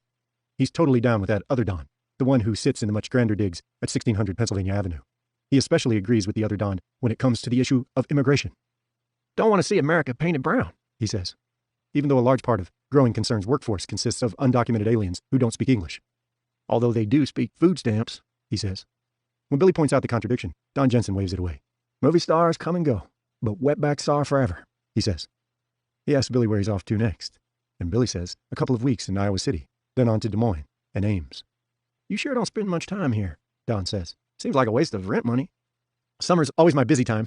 I need a place to hang my hat. You may see more of me this fall. I'll drink to that. Want another beer? No thanks, Billy says, getting up. I've got some work to do. Nerd, Don says, and gives him an affectionate clap on the back. Guilty as charged, Billy says. On Evergreen Street, the Raglins, Paul and Denise, invite him over for barbecue chicken from Big Cluck's. For dessert, Denise serves strawberry shortcake made in her own kitchen. It's delicious. Billy has seconds. The Fazios, Pete and Diane, invite him over for Friday pizza, which they eat in the downstairs rumpus room, watching Raiders of the Lost Ark along with Danny Fazio and the Ackerman kids from across the street. The movie works well for them, as it did for Billy and Kathy when they went to see it at the third-run showing at the old Bijou. Jamal and Corinne Ackerman have him over for tacos and chocolate silk pie. It's delicious. Billy has seconds. He's put on 5 pounds. Not wanting to look like the neighborhood freeloader, he buys a grill at Walmart, using one of his David Lockridge credit cards, and invites all 3 families, plus Jane Kellogg, the widow who lives at the far end of the block, over for burgers and hot dogs in his backyard, which, like the front one, is enjoying a nice revival under his supervision. The weekend Monopoly games continue. Now they draw kids from all over the neighborhood, not just Evergreen Street, everyone vying to dethrone the champ. Billy takes them all to the cleaners. One Saturday, Jamal Ackerman takes a seat at the board claiming the race car as his token. "Come on, white America," he says to Billy with a grin. He's a little tougher than the kids, but not much. After 70 minutes, he's broke and Billy is gloating. It's Corinne who finally takes him down on the last Saturday before school reconvenes. All the kids who've been kibitzing applaud when Billy declares bankruptcy. So does Billy. Corinne bows, then takes a picture of the board that Billy is careful not to be seen in. Not that it matters much. This is the age of the cell phone camera, and he's sure he's on Derek's. Probably on Danny Fazio's, too. The Ackerman kids are looking at Billy with shining eyes as they applaud. These games have become important to Derek and Shanice. To all the kids, but especially to them, because they were there when the Saturday games started. He has become important to them, and he's going to let them down. He doesn't believe, or can't, or refuses to, that he's actually going to break their hearts when he kills Joel Allen. But he knows they will be shocked and shaken, disillusioned, Dutched. He can tell himself, if not by me, then by someone else, and does. But it won't wash. This is not how a good person behaves. But the situation is inflexible. He more and more hopes Allen will avoid extradition, or be killed in lockup, or even escape, rendering the whole thing moot. Weekdays he eats on the plaza of the Girard Tower, if it's not too hot. He makes it his business to strike up an acquaintance with Colin White, the flashy dresser. White comes across not as a stereotypical gay man, but as an actual caricature, a figure of fun out of a 1980s sitcom. He's all breathy voice and exaggerated gestures and great big, oh my God, eye rolls. He calls Billy darling and honey pie. Once Billy gets past that, he discovers a man of great wit, cutting wit. And when the eyeballs aren't rolling, they are sharply observant. Later, after the deed is done, there will be many descriptions of David Lockridge. Some, including Phyllis Stanhope's, will be good, but Billy thinks that this man's will be the most accurate. He intends to use Colin White, but in the meantime he needs to be careful of him. Billy has the dumb self. He thinks Colin White has a silly fucker self. It takes one to know one. One day while they're sitting on a bench in the plaza's scant noontime shade, Billy asks Colin how he can do his job of cousining people out of a few bucks when he's basically, face it, a pretty nice guy, not to mention as gay as Aunt Maudie's Easter hat. Colin puts his hand to the side of his face, gives Billy a wide-eyed ingenue stare and says, well, I sort of... change. The hand drops. The pleasant smile, enhanced by the barest touch of lip gloss, disappears. So does the lilting delivery. The voice that comes out of a wispy Colin White today, dressed in his gold parachute pants and high-collared paisley shirt, is that of a pissed-off lawyer. Ma'am, I don't know who you've been soft-soaping, but I am immune. You are all out of time. You want to keep your car? Because if I hang up on you without getting something, and I mean more than a promise, my next call is going to be to the repo company we use. Cry all you want. I am immune to that too. He sounds it. I need $60 on my screen in the next 10 minutes, 50 at the very least, and only because I got up on the right side of the bed this morning. He stops, looking at Billy with wide eyes enhanced by just a trace of liner. Does that help you understand? It does. What it doesn't help Billy understand is whether Colin White is a good person or a bad one. Perhaps he's both. Billy has always found this a troubling concept. 2. He gets text from his agent on his David Lockridge phone that summer, sometimes once a week, sometimes twice. G. Russo, your editor hasn't had a chance to read your latest pages yet. G. Russo, I called your editor, but he was out of the office. G. Russo, your editor is still in California. And so on. The one he's waiting for, the one meeting that a California judge has approved Allen's extradition, will be, your editor wants to publish. When Billy gets that, he'll begin his final preparations. Giorgio's final text will read, the check is on the way. 3. Nick returns from Vegas in mid-August. He calls Billy and tells him to arrive at the McMansion after dark, an instruction Billy hardly needs. They sit down to a late dinner at 9:30. There's no help. Nick cooks himself. Veal Parmigiana not great, but the Pinot Noir is good. Billy takes only a single glass, mindful of the drive back. Frankie, Paulie, and the new guys, Reggie and Dana, are in attendance. They praise the meal extravagantly, including the dessert, which is a supermarket pound cake garnished with either Cool Whip or Dream Whip. Billy knows the taste. He ate his share as a kid on Friday nights at the Stepanek house, which he and Robin and Gad, plus other assorted inmates, called the House of Everlasting Paint. That place is on his mind a lot these days. Robin, too. He was crazy for that girl. Soon he will be writing about her, although he'll change her name to something similar. Ricky, or maybe Ronnie. He'll change all the names, except maybe for the one-eyed girl. Most of Nick's crew, the guys Billy thinks of as the Vegas hardballs, have names ending in IE, like characters in a Coppola or Scorsese movie. Dana Edison is different. He's a redhead with a tight little man bun in back to make up for what he's lost in front. His forehead looks more like a runway. Frankie Elvis, Paulie, and Reggie are muscular boys. Dana is slight and looks out at the world through rimless spectacles. At first glance, you might take him to be inoffensive, a Mr. Milquetoast, but the eyes behind the specs are blue and cold. Shooter's eyes. No word on Alan yet? Billy asks when the meal is finished. As a matter of fact, there is. Then, to Paulie. Don't you like that fucking stink bomb in here? There's a no smoking clause in the lease. Violation is cause for immediate termination plus $1,000 fine. Paulie Logan looks at the cheroot he's taken from the pocket of his pink Paul Stewart shirt like he doesn't know where it came from and puts it back with a muttered apology. Nick turns back to Billy. Alan's going to be in court the Tuesday after Labor Day. His lawyer will try for another continuance. Will he get it? Nick lifts his hands, palms up. Maybe, but what I'm hearing from my friends in L.A. is this judge is a grumpy old cunt. Frank McIntosh laughs, then stops and crosses his arms over his chest when Nick frowns at him. Nick has been in a shitty mood most of the night. Billy thinks he wants to be back in Vegas, listening to some old-timer, Frankie Avalon, maybe Bobby Rydell sing Volare. They tell me this has been a rainy summer here, Billy. Is that true? It comes and goes, Billy says, thinking of his lawn in Midwood. It's as green as the felt on a new pool table. Even the grass in front of 658 Pearson looks better, and the brick jaw of the train station across the street is hidden by high-sprouting weeds. When it comes hard, Reggie says. Not much like Vegas, boss. Can you make a shot in the rain? Nick asks. That's what I want to know. And I want the truth, not some optimistic bullshit. Unless it's pouring cats and dogs, sure. Good. Well, hope the cats and dogs stay home. Come in the library with me, Billy. I want to talk to you a little more. Then you can go home, get your beauty rest. You guys find something to do. Paulie, if you smoke that thing outside, don't let me find the butt on the lawn tomorrow. Okay, Nick. Because I'll look. Paul Logan and the 3 Vegas imports troop out. Nick takes Billy in a room lined floor to ceiling with books. Cunning little spotlights shine down sprays of light on leather-bound sets. Billy would love to browse those shelves. He's pretty sure he sees the complete works of both Kipling and Dickens. But that's not the sort of thing the Billy Nick knows would do. The Billy Nick knows sits in a wingback chair and gives Nick his best wide-eyed receptive look. Have you seen Reggie and Dana around? Yes, once in a while. They drive a DPW panel truck. Once they were parked at the curb in front of the Girard Tower, where the food trucks roost at lunchtime. They were fiddling with a manhole cover. Another time he saw them on Holland Street, kneeling down and shining their lights into a sewer grate. They were wearing gray coveralls, city gimme caps, work boots. You'll see them a lot more. They look okay? Billy shrugs. Nick returns it with an impatient look. What does that mean? They look okay. Not attracting any special attention. Not that I saw. Good. The truck's in the carriage house here. They don't take it out every day. At least not yet. But I want people to get used to seeing them cruising around. Blending into the scenery, Billy says with his best dumb self-smile. Nick points a finger gun at him. It's his trademark, Billy knows. Probably picked it up from some Vegas lounge act. But Billy doesn't care for having even a make-believe gun pointed at him. Exactly right. Have to deliver your weapon yet? No. You seen him? No, and don't much want to. Okay. Nick sighs and runs his hand through his hair. Probably you'd like to sight the gun in, right? Take a few shots in the country? Maybe, Billy says, but he won't risk shooting. Even out in the Toolies, where every stop sign has been riddled with bullet holes. He can zero the rifle with an iPhone app and a laser gadget they sell on Amazon. Nick leans forward, hands clasped in front of his considerable basket. He wears an expression of friendly concern. To Billy, it makes him look like an imposter.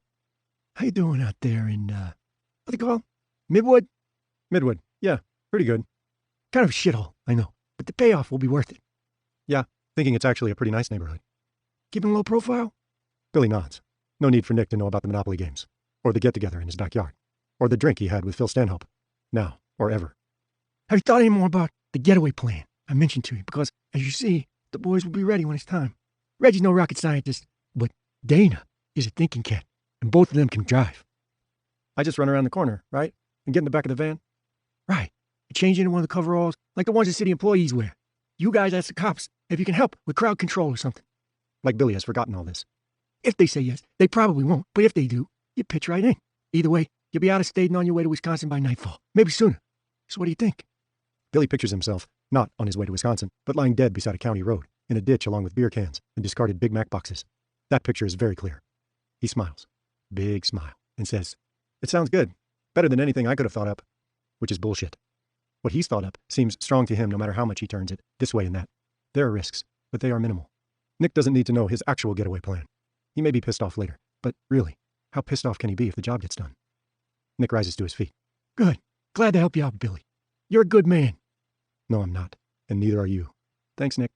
Last job, huh? You really mean that? I do. Well, come here, Bambino, and give me a hug. Billy does. It isn't that he doesn't trust Nick, he thinks on his way back to the yellow house. It's just that he trusts himself more. Always has, always will. 4. A couple of days later, there's a knock at the door of his little office suite. Billy has been writing, lost in the past, that's partly Benji Compson's but mostly his. He saves his work, shuts down, and opens the door. It's Ken Hoff. He looks like he's lost 10 pounds since Billy saw him in June. The scruff on his face is scruffier than ever. Maybe he still thinks it makes him look like the leading man in an action movie. But to Billy, he looks like a guy one day off a 5-day drunk. His breath doesn't help. The mint he's chewing can't disguise the shot or two he had on his way here, at 10:40 in the morning. His tie is natty, but his shirt is wrinkled and a bit untucked on one side. This is trouble on 2 legs, Billy thinks. Hello, Billy. It's Dave, remember? Sure, Dave. Right. Hoff looks over his shoulder, making sure there's no one in the hall that might have overheard his mistake. Can I come in? Sure, Mr. Hoff. He's not going to call the man who's essentially his landlord Ken. He stands aside. Hoff takes another look over his shoulder and comes in. They're standing in what would be the reception area if this was an actual business office. Billy closes the door. What can I do for you? Nothing. I'm fine. Hoff wets his lips, and Billy realizes the man is afraid of him. Just came by to see if everything was, all right. If you needed anything. Nick sent him, Billy thinks. The message? You got off on the wrong foot with Billy, and he's our man on the spot. So get right with him. Just one thing, Billy says. You'll make sure the merch is there when I need it, right? Meaning the M24, what Hoff called a Remington 700. That's all in hand. All in hand, my friend. Do you want it now or? No. One of our friends will tell you when it's time. Until then, keep it someplace safe. No problem. I will be right back.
It's in my... I don't want to know.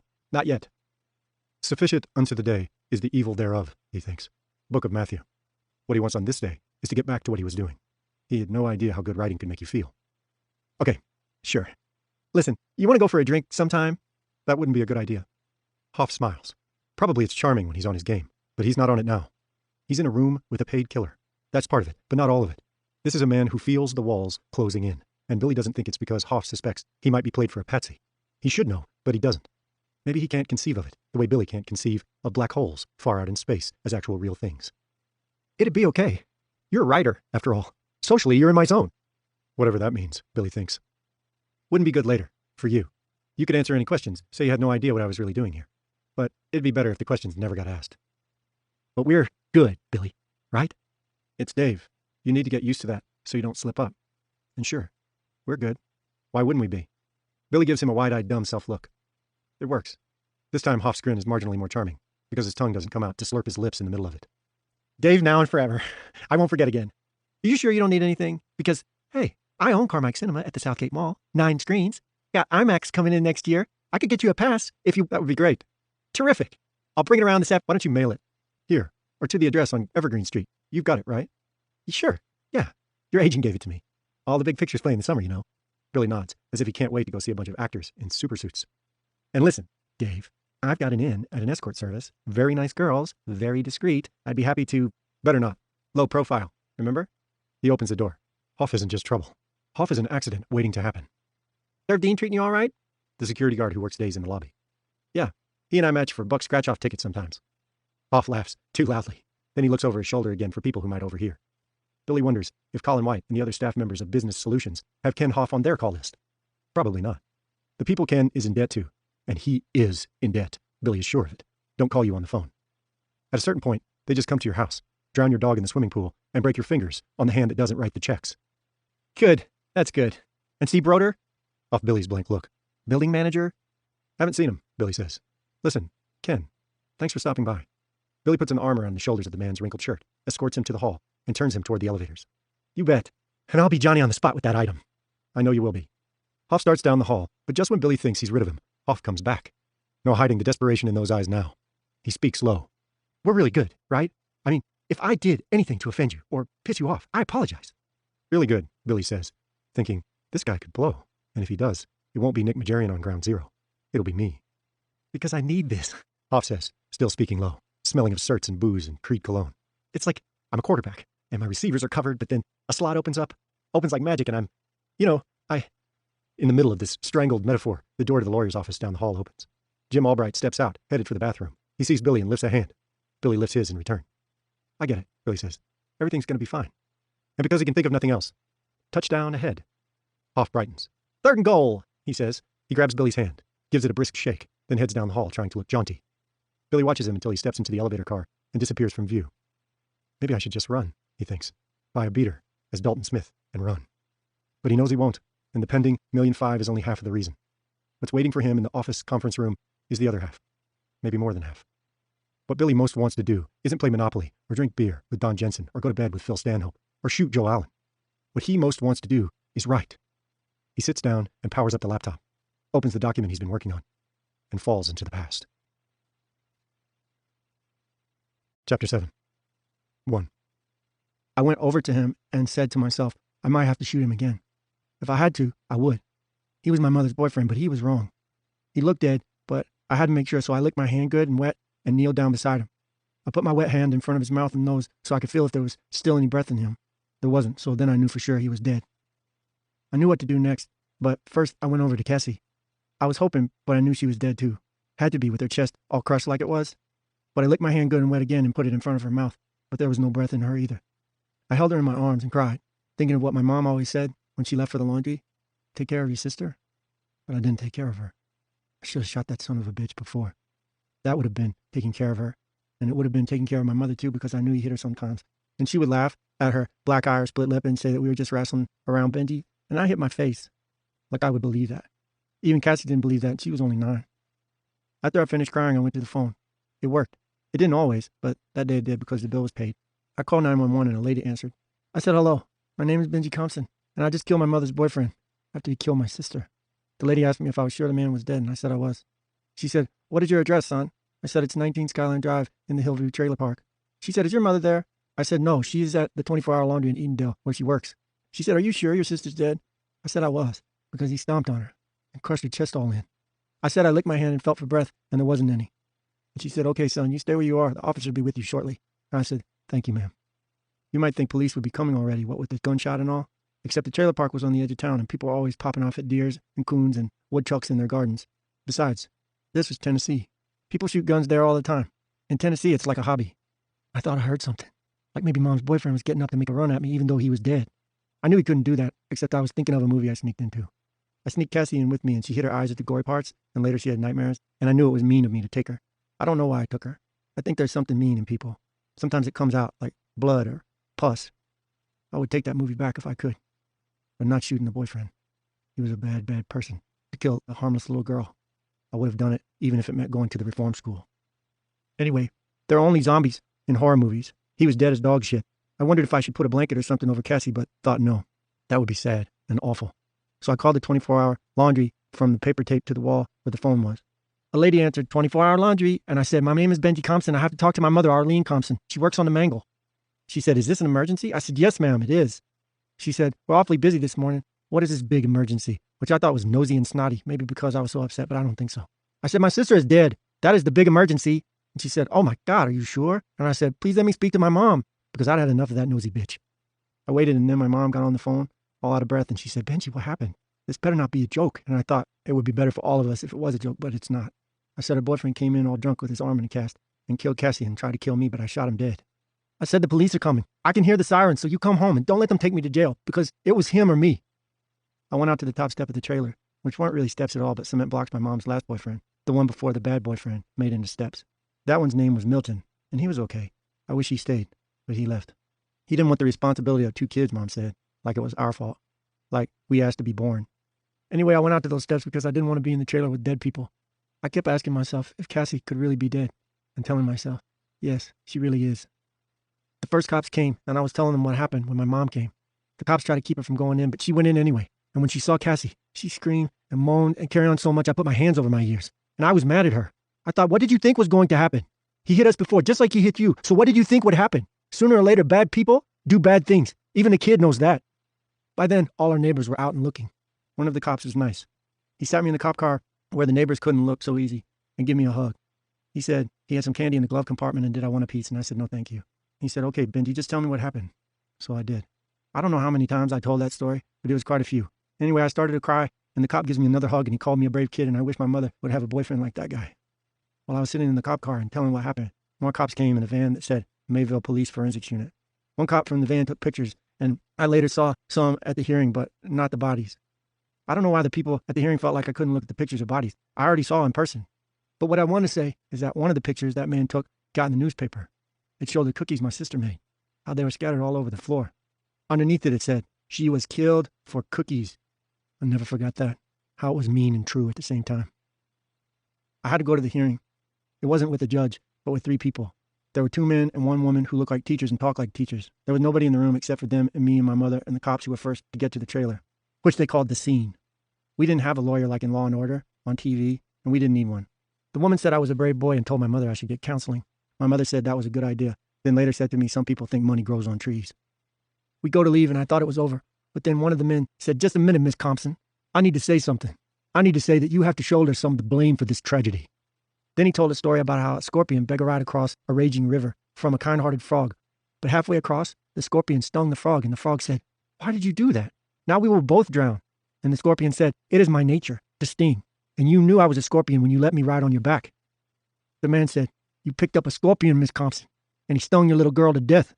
You could have lost your son as well. You didn't, but this trauma will be with him for the rest of his life.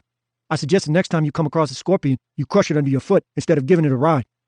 My mom got all red in the face and said, how dare you? I never would put my children at risk if I knew something like this could happen. The man said, you are keeping custody of young Benjamin because we can't prove otherwise. But if you did not have warnings of Mr. Russell's violent nature, maybe only a few, maybe many, I would be very surprised. My mother started to cry, and that made me want to cry. She said, you are so unfair, sitting there on your high horse. When was the last time you had to do 40 hours of sweat labor to bring home groceries? He said, "This isn't about me, Miss Thompson. You have lost one child because of poor choices. Don't lose the other. This hearing is closed." 2. At some point during that summer, his season of many identities, Billy rereads the story of Bob Raines' death and the hearing that followed. Then he goes to the window and looks out at the courthouse, where a sheriff's car is pulled up to the curb. 2 cops in County Brown get out of the front seat. One opens the back door, and they wait for a man in there to climb out. The prisoner is rangy and skinny, wearing carpenter's jeans that bag in the seat, and a bright purple sweatshirt, too hot for this day, that has the Arkansas Razorback on it. Even at 500 yards, he looks to Billy like one sad fucking sack. Each cop takes an arm, and they lead him up the wide steps toward whatever justice awaits him. It's exactly the shot Billy will have to make when, and if, the time comes. But he barely sees it. He's thinking about his story. He set out to tell it as the dumb self, but it turned into something else, and he only realized it after reading it cold. The dumb self is there all right. Any reader, Nick and Giorgio for instance, would say the man who wrote it sticks mostly to Star Magazine, Inside View, and Archie Funny Books, but there's something more. It's the voice of the child self. Billy never set out to write in that voice, consciously at least, but that's what he did. It's as if he has been regressed under hypnosis. Maybe that's what writing is, when it really matters. Does it matter? When the only people who will ever see it are him and a couple of Vegas hardballs who may have already lost interest? It does, Billy says to the window. Because it's mine. Yes, and because it's true. He's changed the names, a little. Cassie instead of Kathy, and his mother's name was Darlene, not Arlene. But mostly it's true. The child's voice is true. That voice never had a chance to speak, not even at the hearing. He answered the questions he was asked, but no one asked how it felt to hold Kathy, with her crushed chest. No one asked how it felt to be told, take care of your sister, and fail at the most important job in the whole round world. No one asked how it felt when you held your wet hand in front of your sister's mouth and nose, hoping, even though you knew hope was gone. No one ever knew that the gun's recoil had made him burp, as if he'd done no more than drink a soda fast. Not even the cop who hugged him asked those questions. And what a relief it is, to let that voice speak. He goes back to the open MacBook and sits down, looks at the screen. He thinks, when I get to the Stepanek house part, only I'll call it Spec House, I can let that voice be a little more grown up. Because I was a little more grown up. Billy begins to tap the keys, slowly at first, then picking up speed. The summer rolls on around him. 3. After the hearing, me and my mom went back home. We buried Cassie. I don't know who buried the boyfriend and don't care. In the fall, I went back to school, where some of the kids started calling me Bang Bang Benji, and I got held back that year. I didn't get in trouble for fighting, but I skipped school a lot, and my mother said I had to smarten up if I didn't want to get taken away and put into a foster home. I didn't want that, so next year I tried harder and passed my courses. When I got sent to Spec House, it wasn't my fault. It was my mom's. She started drinking heavy after Cassie died, mostly at home, but sometimes she would go out to bars and sometimes bring a man home with her. To me, those men all look like the bad boyfriend. Assholes, in other words. I don't know why my mother would go back to the same types of men after what happened, but she did. She was like a dog that pukes and then laps it up. I know how that sounds, but I will not take it back. Her and those men, there were 3 at least, and maybe 5, would go in the bedroom, and she'd say they were just wrestling around, but of course by then I was older, and I knew they were fucking. Then, one night when she was drinking in the trailer, she went out to the 7-Eleven for a box of Cheez-Its, and on her way back, she got pulled over. She was charged with drunk driving and put in jail for 24 hours. She got to keep me that time too, but she lost her license for 6 months and had to take the bus to the laundry. A week after she got her license back, she got stopped for drunk driving again. There was another hearing, this time just about me. But what do you know? The same man who told the story about the scorpion and the frog was sitting at the table with 2 new ones. And he said, "You again." My mother said, "That's right, me again. And you know I lost my daughter. You know what I've been through." The man said, "I do know, and you don't seem to have learned your lesson, Miss Thompson." My mom said, "You have never walked in my shoes." She had a lawyer that time, but he didn't say much. After, she gave him hell and asked what he was good for. The lawyer said, "You haven't given me much to work with, Mrs. Thompson." She said, "You're fired." He said, "You can't fire me because I quit." When we came back to the hearing room a day later, they said I would have to go into foster care at a place called Spec House because she was an unfit mother. She said, "You are bullshit artists, and I will fight this all the way to the Supreme Court." The man who told the story about the frog and the scorpion said, "Have you been drinking?" My mother said, "Kiss my ass, you fat bastard."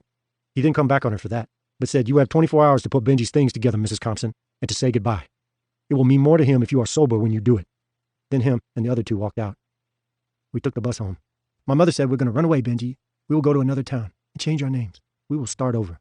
But we were still there the next day, and that was my last day in Hillview Trailer Park. The last day I lived with my mother. County cop came to take me to the Spec House. I wish the cop had been the one who hugged me, but it was another one. Deputy Malkin wasn't so bad, though. Anyway, Mom didn't make trouble because she was sober. She said to the cop, "I put off packing his things because I didn't want to think this would really happen. Give me 15 minutes. The cop said that was quite all right and waited while she packed me a duffel full of clothes. He waited outside. Then she made me 2 PB&J sandwiches and put them in a lunch sack and told me to be a good boy. And then she started to cry, and I did too. It was her fault I had to go away. Everything was her fault. She was the one who gave the scorpion a ride. She was the one who kept getting drunk and blaming it on Cassie being dead. But I cried because I loved her. When we went outside, the cop said I could probably call when I got to Spec House in Evansville. My mother told me to call Mrs. Tillotson next door and said to the cop, it's because right now our phone isn't working, which meant the bill wasn't paid again. Deputy Malkin said, that sounds like a plan, and told me to hug my mom. I did. I smelled her hair because it always smelled good. It took about 2 hours to get to Evansville. I sat up front. Behind the front seats, there was a wire thing that made the back into a cage. The cop said if I stayed out of trouble, I would never have to ride back there. He asked me if I would stay out of trouble, and I said, yes. But I was thinking that when you're riding to a foster home in a cop car, you are in trouble already. I ate one of the PB&Js and saw she put a deviled egg in the lunch sack too, and that made me cry again, thinking of her hands doing that. The cop patted my shoulder and said, it gets better, son. His little name tag said FWS Malkin. I asked him what FWS stood for because I thought it was some kind of special job. He said it stood for his name, which was Franklin Winfield Scott Malkin. But he said, you can call me Frank, Benji. I wasn't crying then, but he must have seen that I was sad and maybe scared too, because he reached over and patted me on the shoulder and said, you'll be okay, Benji. There are a lot of nice kids there. They'll all get along, and if you mind your P's and Q's, you'll get along too. I know all the foster situations in the Tri-Counties, and the Specs aren't the worst. They're not the best either, but we haven't ever had any trouble with them. Some of the things I've seen you don't want to know. If you behave and go along to get along, you will be fine. I said, I miss my mother. He said, of course you do. And when she gets her feet back planted on the ground, there'll be another hearing, and you can go home. In the meantime, she can come on Wednesday evenings and any time Saturday or Sunday up to 7 o'clock. Be sure to tell her that when you speak to her. Only my mom never did get her feet back planted on the ground. She kept drinking and got a boyfriend who gave her crystal meth. And when you get on that stuff, your feet hardly ever get to the ground because you're high most of the time. At first, she come to see me quite a lot, then once in a while, then hardly ever, and then she stopped coming at all. The last time she come, some of her teeth were gone, and her hair was dirty. And she said, I hate for you to see me like this, Benji. And I said, I hate it too. I said, you're a mess. By then, I was a teenager, and teenagers say anything to hurt when they are hurting. Spec House was out in the country. It was rickety, but big like a mansion with rooms everywhere, 3 stories, maybe even 4. It looked good outside, but inside was old and drafty and leaky and cold in wintertime. Cold as a horse fucking a freezer, Ronnie used to say. But I didn't know it was old when I got there. I thought it was new, because rickety or not, it had bright red paint and blue trim. I found out pretty soon that the Spec foster kids painted it every year and got $2 an hour. One year it was green with white trim and then yellow with green trim. You can see why me and Ronnie called it the House of Everlasting Paint. The year I left to join the Marines, it was back to red and blue. Ronnie said, it's only paint holding this rambling wreck together, Benji. That was a joke. She was always joking around. But it was also true. I guess most jokes have some truth in them, and that is what makes them funny. Deputy FWS Malkin said the Specs weren't the worst or the best, and that turned out to be true. I was there 5 years by the time I was old enough to sign for the Marines, and sometimes Mrs. Speck would slap me side of the head with a towel or dish rag, but she never hit me with her hand, and she never hit one of the little kids, like Peggy Pie, who was 6 and had her eye put out by a cigarette. When she slapped me side of the head, I deserved it. I only saw Mr. Speck slap kids a couple of times. Once it was when Jimmy Dykeman broke a storm window throwing stones, and once when he caught Sarah Peabody dancing around Peggy and singing, Peggy Pie, cross my heart and hope to die, Peggy Pie, with just one eye. Mr. Speck slapped her face for that. Sarah was a mean girl, a bad person. Once when I asked her what she wanted to be when she grew up, she said, I'm going to be a call girl and fuck famous men to get their money. Then she laughed like it was a joke, so maybe it was. The Specks weren't good people or bad people, just people living on money they got from the state of Tennessee. They passed all their inspections. We went to school on the bus and always in clean clothes, and when I decided to join the Marines, Mr. Speck went with me to one hearing so I could get emancipated from my mother, and another so he could become my legal guardian. That way he could sign the paper, and I could join at 17 and a half instead of waiting to 18. I thought my mother might show up at the emancipation hearing, but she never did. And how could she when she didn't know there was going to be one? I would have told her, but she was gone from the trailer park, and also the apartment where she lived for a while with a boyfriend that turned her into a meth head. After those 2 hearings, Mr. Speck said to me, God help you now. You can do what you want, Benji. I said, I don't believe in God. And he said, you will. Give it time. What I learned in the House of Everlasting Paint. There aren't just 2 kinds of people, good and bad, like I thought there was when I was a kid, who got most of his ideas on how people act from TV. There are 3. The third type of people go along to get along, like Deputy FWS Malkin told me to do. Those are the most people in the world, and I think they are gray people. They will not hurt you, at least not on purpose, but they won't help you much either. They will say, do what you want, and God help you. I think in this world, you have to help yourself. When I came to the House of Everlasting Paint, there were 14 kids counting me. Ronnie said that was good, because 13 was an unlucky number. The youngest was Peggy Pie, who still wet her britches sometimes. There were twins, Timmy and Tommy, who were 6 or 7. The oldest kid was Glenn Dutton. He was 17, and went in the Army not too long after I came. He didn't need Mr. Speck to become his legal guardian and sign for him, though. His mother did it, because Glenn said he would send her the allotment. Glenn said to me and Ronnie, that bitch would sign me into slavery with the ragheads if there was money in it for her. Glenn was big and cursed all the time, even more than Ronnie, who could swear like a sailor. But he never bullied the smaller kids. He was a whiz of a painter, too, always up on the highest scaffold. When Deputy Malkin pulled his cop car into the driveway, I was almost blinded by what was next door. It was junk cars far as I could see. Not just a few, but hundreds. They went up this one hill, and I soon found out they also went down the other side, getting older and rustier as they went. The sun was reflecting off all the windshields of the cars that still had windshields. Maybe half a click down from the spec house, there was a green auto body shop made of corrugated metal. I could hear people inside running pneumatic drills and wrenches. Out in front was a sign that said, Specs Auto Parts, and Small Repairs, and Best Buy's Lowest Prices. Deputy Malkin said, That's Specs' brother's place. Quite the eyesore, isn't it? It's just outside the county zoning, which is how he gets away with it. Your spec is just inside the county zoning, which is why he had to put up a chain link fence around the sides and back. I'm telling you so you won't look at all that fence and think you're going to a prison. That auto graveyard is a dangerous place, Benji. Off limits for a reason. Don't take it into your head to go there, all right? I said yes, but of course I did. Me and Glenn and Ronnie and Donnie. Just me and Ronnie, and sometimes Donnie, after Glenn left for the army. Then mostly just me when Ronnie ran away. Sometimes I wonder where she got off to. I hope she's all right. It was sad without her. Maybe that's why I went into the Marines. But if I'm going to tell the truth, I might have gone anyway. The 5 years I was a spec boy was long enough to see the House of Everlasting Paint change color 3 times. There are some things that stand out from when I was there, like the time I got suspended from school for fighting when 2 boys called me Bang Bang Benji, which had happened many times before, but that time I got sick of it. They were bigger, but I kept fighting even after one of them blacked my eye, and the other one almost bust my nose. That one, his name was Jared Klein. I got a hold of his pants and yanked them down so everyone saw his pea-stained underwear. He got teased about that, plenty, which served him right. Another thing that stands out is when Peggy Pie had to go to the hospital with pneumonia.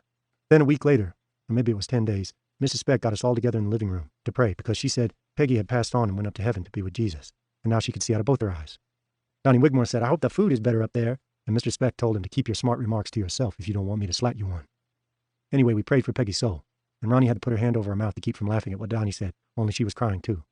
Other kids were also crying because Peggy was everyone's pet. I didn't cry, but I felt bad.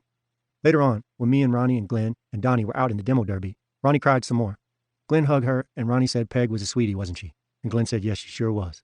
And she hugged on me, and I hugged on her, and that was one happy thing that come out of Peggy dying, because I was in love with Ronnie Givens. I knew nothing could come of that because she was 2 years older and crushing on Glenn, but you can't help how you feel. Feelings are like breathing. They come in and go out. Demo Derby was what we called the car junkyard behind the House of Everlasting Paint and next to Specs Auto Parts. It was our special place. Being told to stay away from there made us want to go even more. Ronnie said it was like the forbidden fruit tree Eve wasn't supposed to eat from in the Garden of Eden. Glenn waved his hand at rows and rows of junk cars with all those windshields reflecting and turning one sun into hundreds of suns. And he said, this is a whole motherfucking orchard, which made me and Ronnie laugh. When we went there, we would look for the best cars, like Cadillacs and Lincolns and Beamers, or once there was this old Mercedes limo with its whole rear end gone. Glenn always carried a broom and the seats a couple of times before we got in to scare away the mice, if there were any. Once he scared out a big rat. Donnie was with us, and he said, there goes Mr. Speck, and we laughed fit to split. Anyway, we would sit in those cars and pretend they were whole, and we were going someplace. We could get into the demo derby easy because there was a hole in the chain link fence at the back corner of the playground, and once Glenn said, who knows how many fucked up foster kids have gone through this hole, and where are they now? That made us all laugh, but then Ronnie said, probably no place good. Donnie laughed at that too, but me and Glenn didn't. I looked at him, and he looked at me, and we were both thinking, no place good. Sometimes Glenn would sit behind the wheel and pretend to drive, and Ronnie would sit in the shotgun seat. Sometimes it would be the other way around, and when Glenn was in the shotgun seat, he might yell stuff like, whoa, Ronnie, don't hit that fucking dog! And Ronnie would turn the wheel and pretend to swerve. Glenn would flop over with his head in her lap, and Ronnie would push him away and say, buckle your seatbelt, dumbass. I would always sit in the back, with Donnie if he came with us, but mostly on my own, which I preferred. A couple of times, Glenn brought a can of beer, which we would pass around until it was gone. Then Ronnie would give us certs to take the smell off our breath.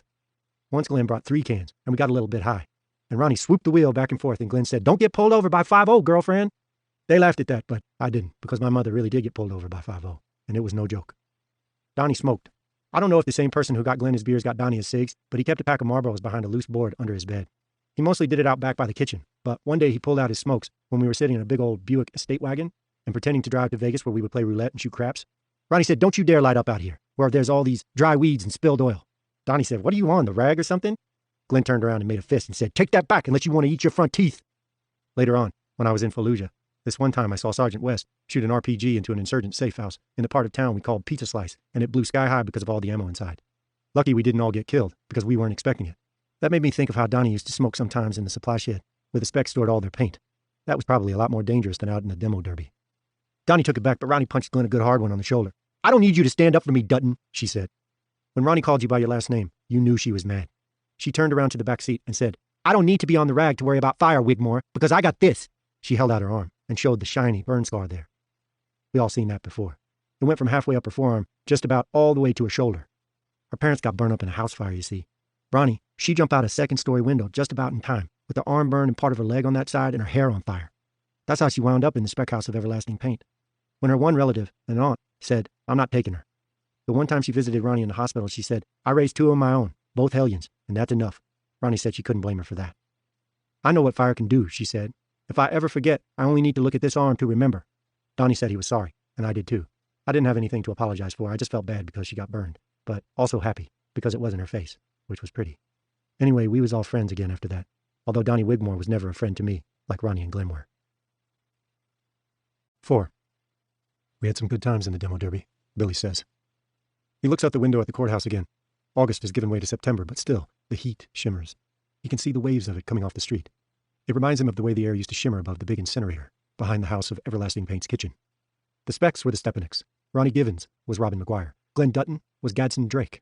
Gadsden, after the Gadsden Purchase, Billy figured. He had read a book while still in the Marines, Slavery, Scandal, and Steel Rails, which had covered the purchase of that arid chunk of land from Mexico. He read it in Fallujah, between Operation Vigilant Resolve in April of '04 and Phantom Fury in November. Gad said that before his mother died of lung cancer, she told him that his long-gone daddy had been a history teacher, so it made a degree of sense. I might not be the only Gadsden in the world, he said once while they were out in demo derby, pretending to go somewhere, but I bet there's not more than a dozen, with it as a first name, that is. Billy has changed the names of his friends, but demo derby was always demo derby, and they really did have some good times there before Gad joined the army, and Robin ran off too. What did she tell him? To seek my fortune in 7-league boots, he says. That was it. Only her boots hadn't been of the 7-league variety, just scuffed suede with tired elastic sides. I loved her among the wrecks, Billy thinks, and goes back to write another paragraph or two before calling it a day. Chapter 8. 1. Two bad things happen on Labor Day weekend. One is stupid and alarming. The other casts a light on the rather unpleasant person Billy never meant to become. Taken together, they make him realize the sooner he gets out of Red Bluff, the better. I never should have taken a job with such a long lead time, he thinks, when the weekend is over. But there was no way to know. To know what? That the Ackermans and the others on Evergreen Street would take such a liking to him for one thing? That he would take such a liking to them for another? There's a parade downtown on the Saturday of the holiday weekend. Billy and the Ackermans go in a van Jamal borrowed from Excellent Tire. Shanice holds her mother's hand on one side, and Billy's on the other, as they work through the crowd and find a place on the corner of Holland and Main. When the parade actually comes, Jamal perches his daughter on his shoulders, and Billy hoists Derek onto his. The kid feels good up there. The parade is okay. Even letting a kid who is later going to find out he was sitting on the shoulders of an assassin is okay. Sort of. The stupid and alarming thing, the lapse, comes on Sunday. Next to the Midwood suburb of Red Bluff is the semi-rural town of Cody, and there a ratty little carnival set up shop during the last 2 weeks of summer, wanting a final shot of income before the kids go back to school. Because Jamal still has the van, and Sunday is nice, nothing will do but a trip to the carnival with the kids. Paul and Denise Raglan from down the street come along. The 7 of them stroll the midway, eating sweet sausages and drinking sodas. Derek and Shanice ride the carousel, the Tudorville trolley, and the wild cups. Mr. and Mrs. Raglan go off to play bingo. Corey Ackerman throws darts at water balloons and wins a spangly headband that says, World's Greatest Mom. Shanice tells her she looks cute, like a princess. Jamal tries his hand at knocking over wooden milk bottles and wins nothing, but he bangs the test your strength weight all the way to the top, ringing the bell. Corey applauds and says, My hero. For this feat of strength, he gets a cardboard top hat with a paper flower stuck in the band. When he puts it on, Derek laughs so hard, he has to cross his legs and then run to the nearest porta-john so he won't wet his pants. The kids ride a few more of the rides, but Derek won't go on the wonky caterpillar because he says it's for babies. Billy goes with Shan, and the fit is so tight that Jamal has to yank him out like a cork from a bottle when the ride is over. This makes them all laugh. They are walking back to find the Raglans when they come to Dead-Eyed Dick's shooting gallery. Half a dozen men are having a go with BB guns, shooting at 5 rows of targets, moving in opposite directions, plus 10 rabbits that pop up and down. Shanice points to a giant pink flamingo atop the wall of prizes and says, I'd love to have that for my bedroom. Could you buy it out of my allowance? Her father explains, it's not for sale. You have to win it. Then you win it, Dad, she says. The man running the shooting shy is wearing a striped shirt, a rakishly tilted straw boater, and a fake curly mustache. He looks like he belongs in a barbershop quartet. He hears Shanice and waves Jamal over. Make your little girl happy, mister. Knock over 3 rabbits or 4 of the birds in the top row, and she's going home with Freddie Flamingo. Jamal laughs and hands over $5 for 20 shots. Prepare for disappointment, sweetie, he says, but I might win you one of the smaller prizes. You can do it, Dad, Derek says stoutly. Billy watches Jamal shoulder the rifle and knows he'll be lucky to wind up with one of the stuffed turtles that are the consolation prizes for 2 hits.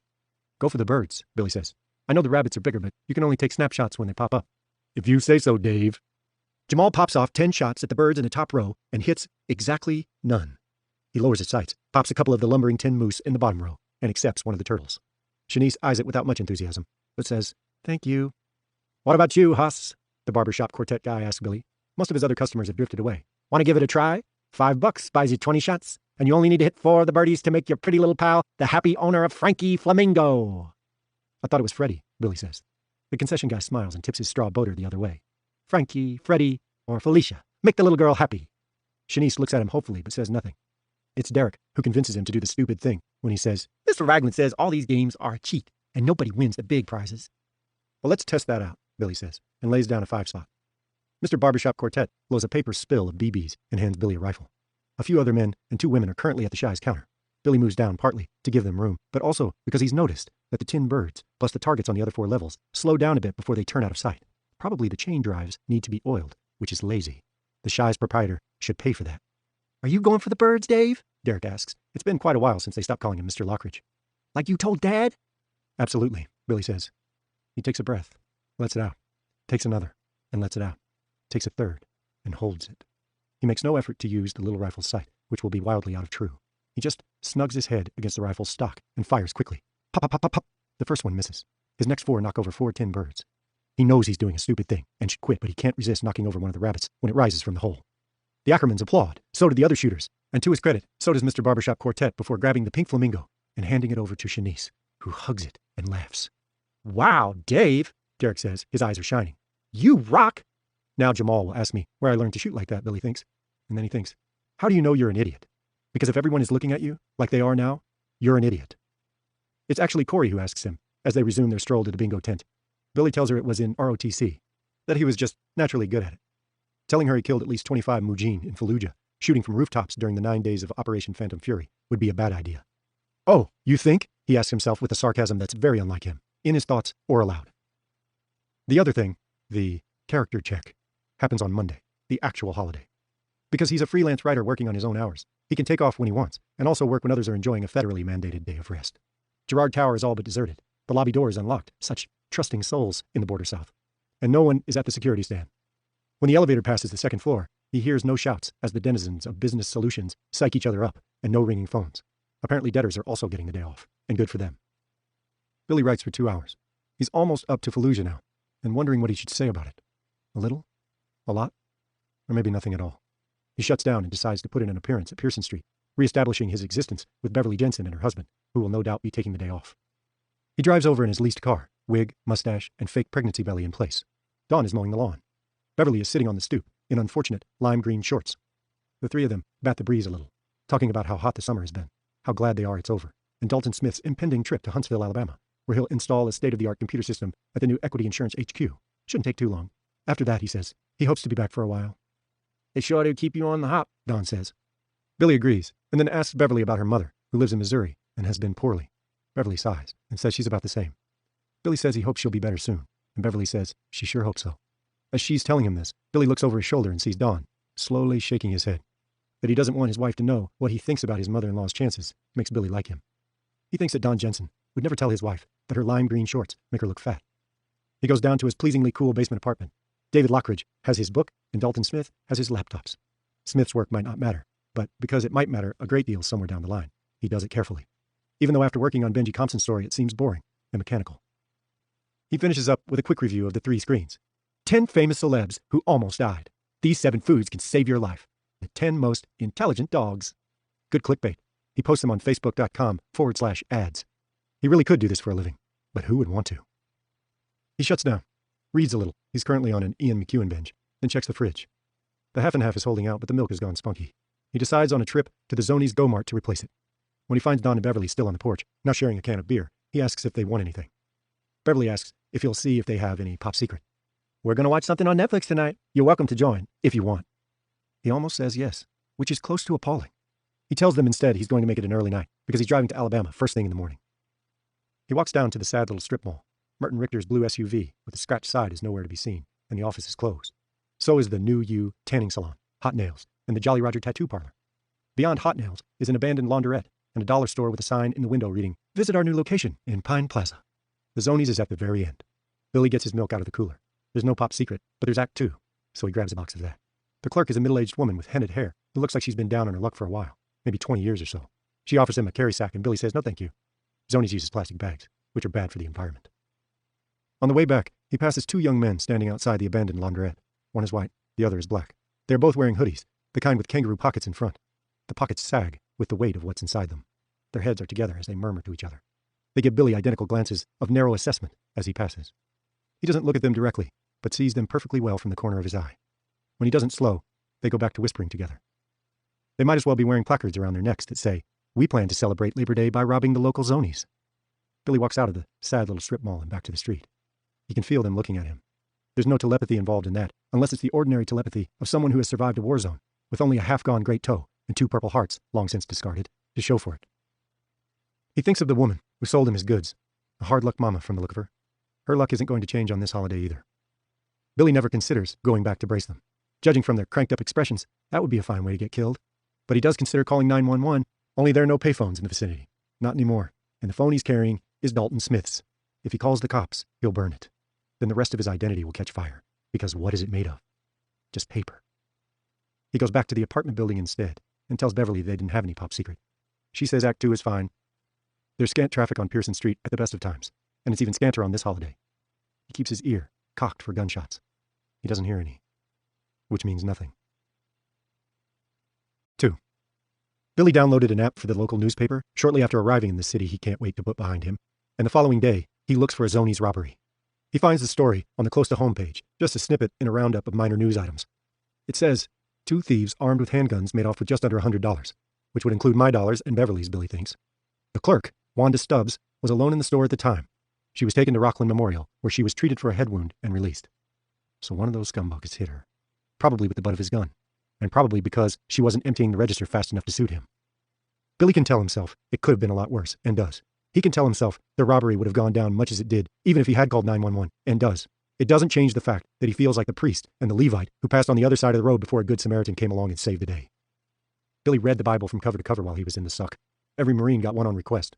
He has often regretted it, and this is one of those times. The Bible has a story to puncture every equivocation and denial. The Bible, New Testament as well as Old, does not forgive. 3. Me and Mr. Speck went to Chattanooga, which was where I joined the Marines. I thought I would have to go to the Marine base to sign up, but it was just an office and a shopping mall with a vacuum cleaner store on one side and a place to get your taxes written up on the other. There was a flag over the door with Nooga Strong printed on one of the stripes. In the window was a photo of a Marine that said, "The few, the proud," and "Do you have what it takes?"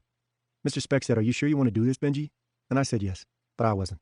I don't think you're sure of anything when you're 17 and a half, although you might pretend so as not to look like a total dub. Anyway, we went in, and I talked to Staff Sergeant Walton Fleck. He asked me why I wanted to be a Marine, and I said to serve my country, although the real reason was to get out of Spec House and out of Tennessee and start a life that didn't seem so sad.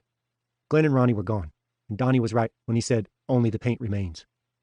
Next, Staff Sergeant Fleck asked me if I thought I was tough enough to be a Marine, and I said yes, even though I wasn't sure of that either. Then he asked me if I thought I could kill a man in a combat situation, and I said yes. Mr. Speck said, "Can I talk to you for a minute, Sergeant?" And Sergeant Fleck said he could. They sent me outside, and Mr. Speck sat down across the desk and started talking.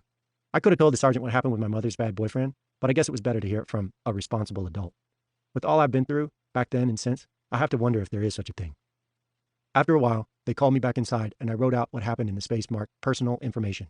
Then I signed in 4 places, bearing down hard like the Sarge told me to. When I was done, he told me to be all present and accounted for on Monday. He said sometimes young men had to wait months for processing, but I came at the right time. He said on Monday I would take my ASVAB test and my physical with the other new fish. ASVAB is an aptitude test that helps them, the Marines, figure out how much you can do and how smart you are. He asked if I had any tattoos, and I said no. He asked if I wore eyeglasses some of the time, and I said no. There were other things he said, like bring your Social Security card, and if you wear an earring, take it out. Then he said, I thought this was funny, but kept a straight face, to be sure and wear undershorts. I said, okay. He said, if there's anything wrong with you that you didn't write down, you better tell me now and save yourself a trip. I said there wasn't. Sergeant Fleck shook my hand and said, if you've got a mind to hoorah, you better hoorah this weekend because Monday, when you take that test, you're going to be Mr. Taking Care of Business. I said, okay. He said, never mind that. Let me hear you say, yes, Staff Sergeant Fleck. So I said that, and he shook my hand and said it was good to meet me. And you too, sir, he said to Mr. Speck. Going back, Mr. Speck said he talked tough, but I don't believe he ever killed anyone like you did, Benji. He just didn't have that look about him. By then, Ronnie had been gone in her 7-league boots for 4 or 5 months. But before she went, she let me make out with her in the demo derby. That was great. But when I wanted to go farther, she laughed and pushed me away and said, you're too young. But I wanted to give you something to remember me by. I said I would remember, and I do. I don't think you ever forget the first girl who gives you real kisses. She told me, 4. Billy stops there, looking over the laptop and out the window. Robin told him that when she finally lit somewhere, she would write the Stepaniks so her friends from the House of Everlasting Paint could write back to her. She told Billy to do the same thing when he left. I'm guessing it won't be long before you're on your way, she said that day as they sat in the smashed Mercedes. She had let him unbutton her shirt. That much she had allowed. And she was buttoning it up again as she spoke, hiding all that glory inside.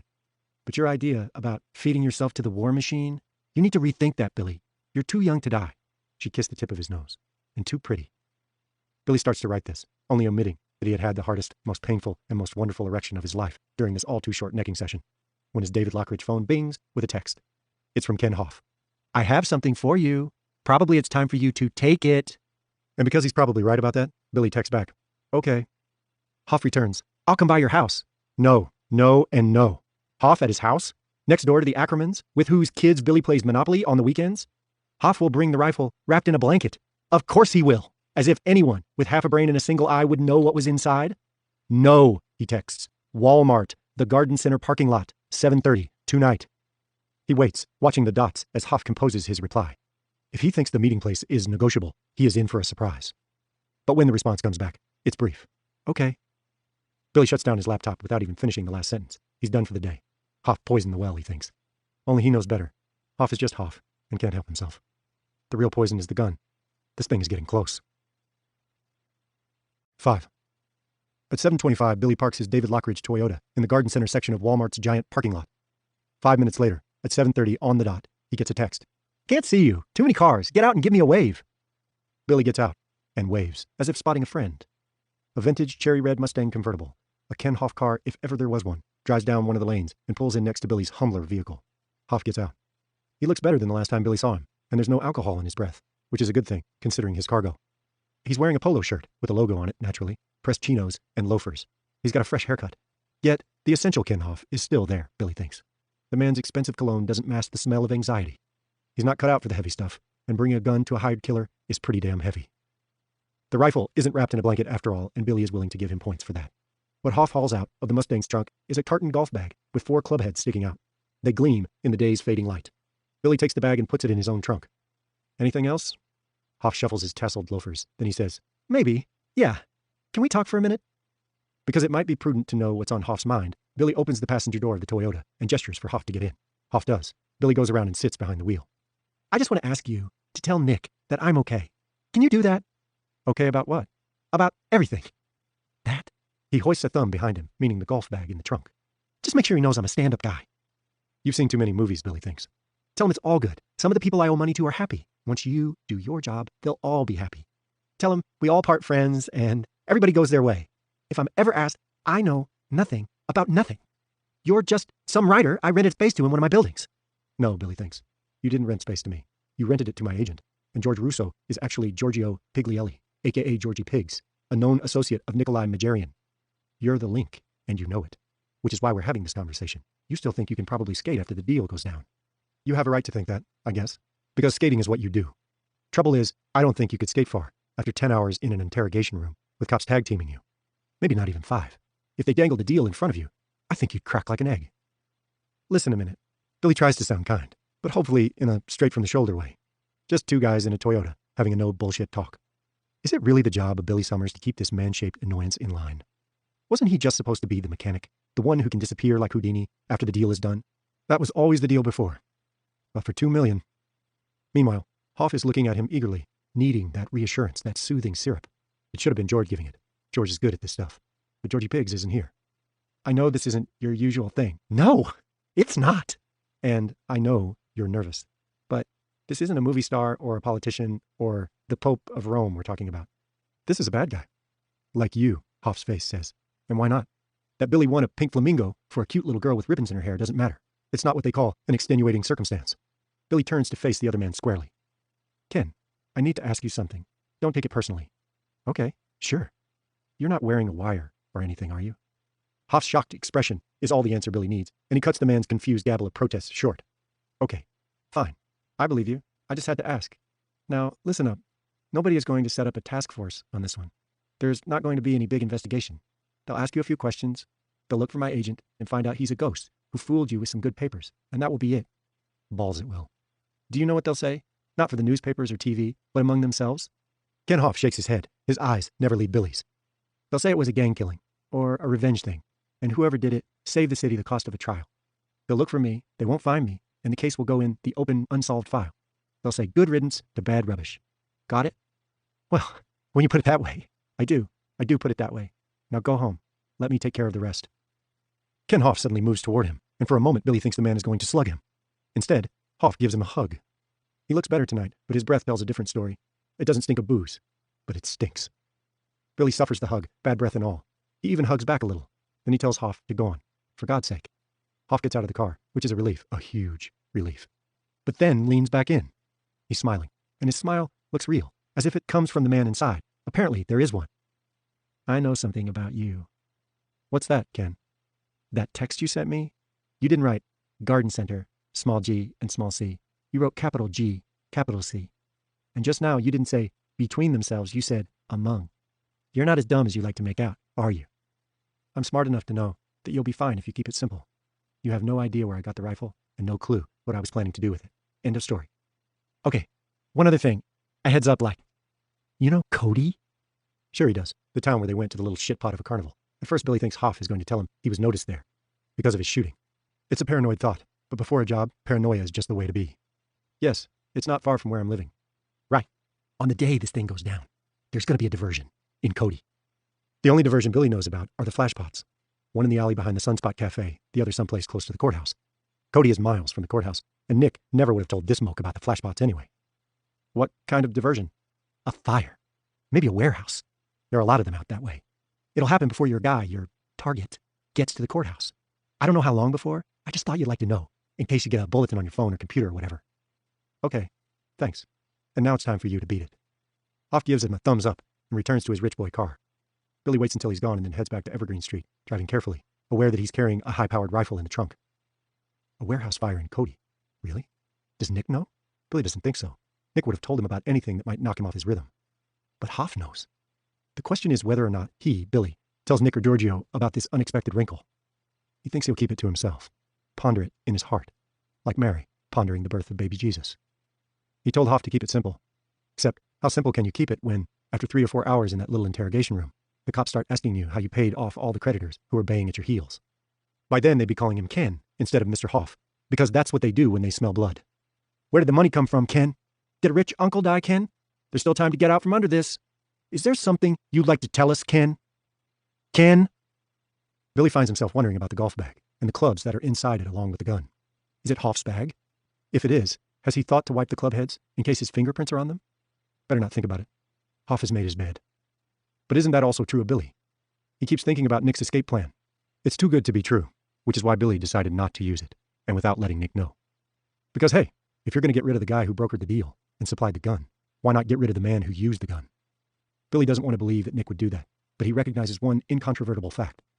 Not wanting to believe stuff is how Ken Hoff got into a situation he's almost certainly never going to get out of. And whose idea was a warehouse fire in Cody on the day of the assassination? Not Nick's, not Hoff's. So who? It's all worrisome. But as he pulls into his driveway, he sees one thing that's good. His lawn looks terrific. 6. Through most of August, Billy slept well. He drifted off to sleep thinking of nothing except what he would write the following day. There were only a few dreams of Fallujah, and the houses, with their green garbage bags fluttering from the palm trees in their courtyards. How had they gotten up there? Why were they up there? It was no longer his story. It was Benji's story now. Those two things had begun to drift apart, and that was all right. He had once watched an interview with Tim O'Brien on YouTube. O'Brien talking about the things they carried. He said fiction wasn't the truth. It was the way to the truth, and Billy can now understand that, especially when it came to writing about war. And wasn't that what this story was mostly about? Kissing in that ruined Mercedes with Robin McGuire, a.k.a. Ronnie Givens, had only been a truce. Most of the rest was fighting. Tonight, with the summer past and autumn on the come, he lies awake, troubled. Not by the gun in the golf bag. He's thinking about the job he's agreed to do with the gun. As a rule, he never goes further than the two basics, taking the shot and getting out of Dodge. This time it's different. And not just because it's the last time he plans to take a life for pay. It's different because it has a smell.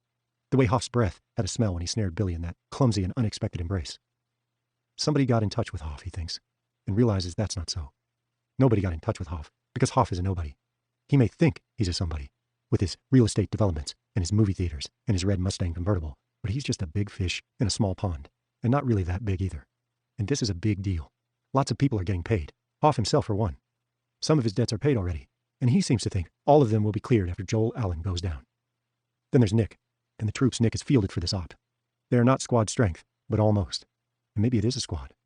There could be more Nick hasn't told him about. Nobody got in touch with Hoff. Somebody got in touch with Nick and told him to bring Hoff on board.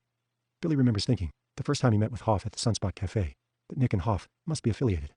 Now he's one step from being positive that's not true. Hoff wanted a casino license, but didn't get one. Would that have happened if he were tight with Nick, who knows how to finagle such things? A casino was a license to print money, after all, and Hoff needs money. Is the somebody behind this the same somebody who gave Hoff a heads up about the putative warehouse fire in Cody? Maybe. Probably. And consider Joel Allen, now incarcerated in Los Angeles. He's in protective custody, presumably as snug as a bug in a rug. He has a lawyer fighting extradition. Why? When Allen knows he'll be shipped back here eventually. It's not because the food is better in LA County. Is he buying time? Trying to make a deal with the somebody who set all this mischievous in motion, maybe using his lawyer as the go-between. The somebody must know Allen will be sent back here eventually. And when he gets here, Billy Summers will put him down before he can trade what he knows. The somebody must know there's a risk Allen has an insurance policy. Pictures, recordings, maybe a written confession to something. Billy can't imagine what. Only the somebody must feel the risk has to be taken, and that it's an acceptable one. The somebody could be right, probably is. Guys like Allen don't take out insurance policies. Guys like Allen feel invulnerable. He may be good at the paid hits, but the crimes that have gotten him in his current barrel of shit were crimes of impulse. Besides, Mr. Somebody may feel he has no choice. Whatever the secret is, it's bad. Allen can't be allowed to find himself standing trial in a death penalty state, not with something hot he can trade. Billy starts to drift into sleep. Before he goes under, his last thought is of Monopoly, about how you try to stop the slide into bankruptcy by selling your properties one by one. It rarely works. 7. As he's getting into his car the next morning, Corey Ackerman cuts across her lawn and his. She's got a brown bag, and something inside it smells delicious. I made cranberry muffins. Shan and Derek both get hot lunch at school, but they like a little something extra. I had these 2 left over. They're for you. That's really nice, he says, taking the bag. Are you sure you don't want to save at least one of them for Jamal when he comes home? I did put one by for him, but I want you to eat both of these. You hear? I think I can carry out that mission, Billy says, smiling. You've lost weight. She pauses. You're okay, right? Billy looks down at himself, surprised. Has he lost weight? Seems he has. A hole in his belt that used to go unused is now in service. Then he looks back at her. I'm fine, Corey. You look healthy enough, but that isn't what I meant. Or, not all I meant. Is your book going okay? Gangbusters. Then maybe you just need to eat more. Healthy stuff. Greens and yellow vegetables, not just takeout pizza and Taco Bell. In the long run, bachelor food is worse than booze. You come to dinner tonight, 6 o'clock. I'm making shepherd's pie. I load in the carrots and peas. That sounds good, Billy says, as long as I'm not putting you out. You're not. And I need to say thank you. You have been very good to my kids. Shanice's crush on you got even bigger when you won her that flamingo. She lowers her voice, as if imparting a secret. She changed its name from Frankie to Dave. As he drives toward downtown, Billy thinks of Shan changing her flamingo's name and feels happy because she did that, and shame because the name is, after all, a lie. 8. That afternoon he leaves Girard Tower and strolls a couple of blocks toward Pearson Street. He stops briefly to look into a narrow alley where there are a couple of dumpsters. He thinks it will do. He U-turns to the parking garage. Later on his way back to Midwood, he stops at the Walmart. Since coming to Midwood, he's always stopping here, it seems. As he stands in line at the checkout with his shopping basket, he thinks again about packing this job in. Just disappearing. Only Nick would come after him, and not just looking for a refund of the considerable sum that's already been paid on account. Billy is good at disappearing, but Nick wouldn't stop hunting.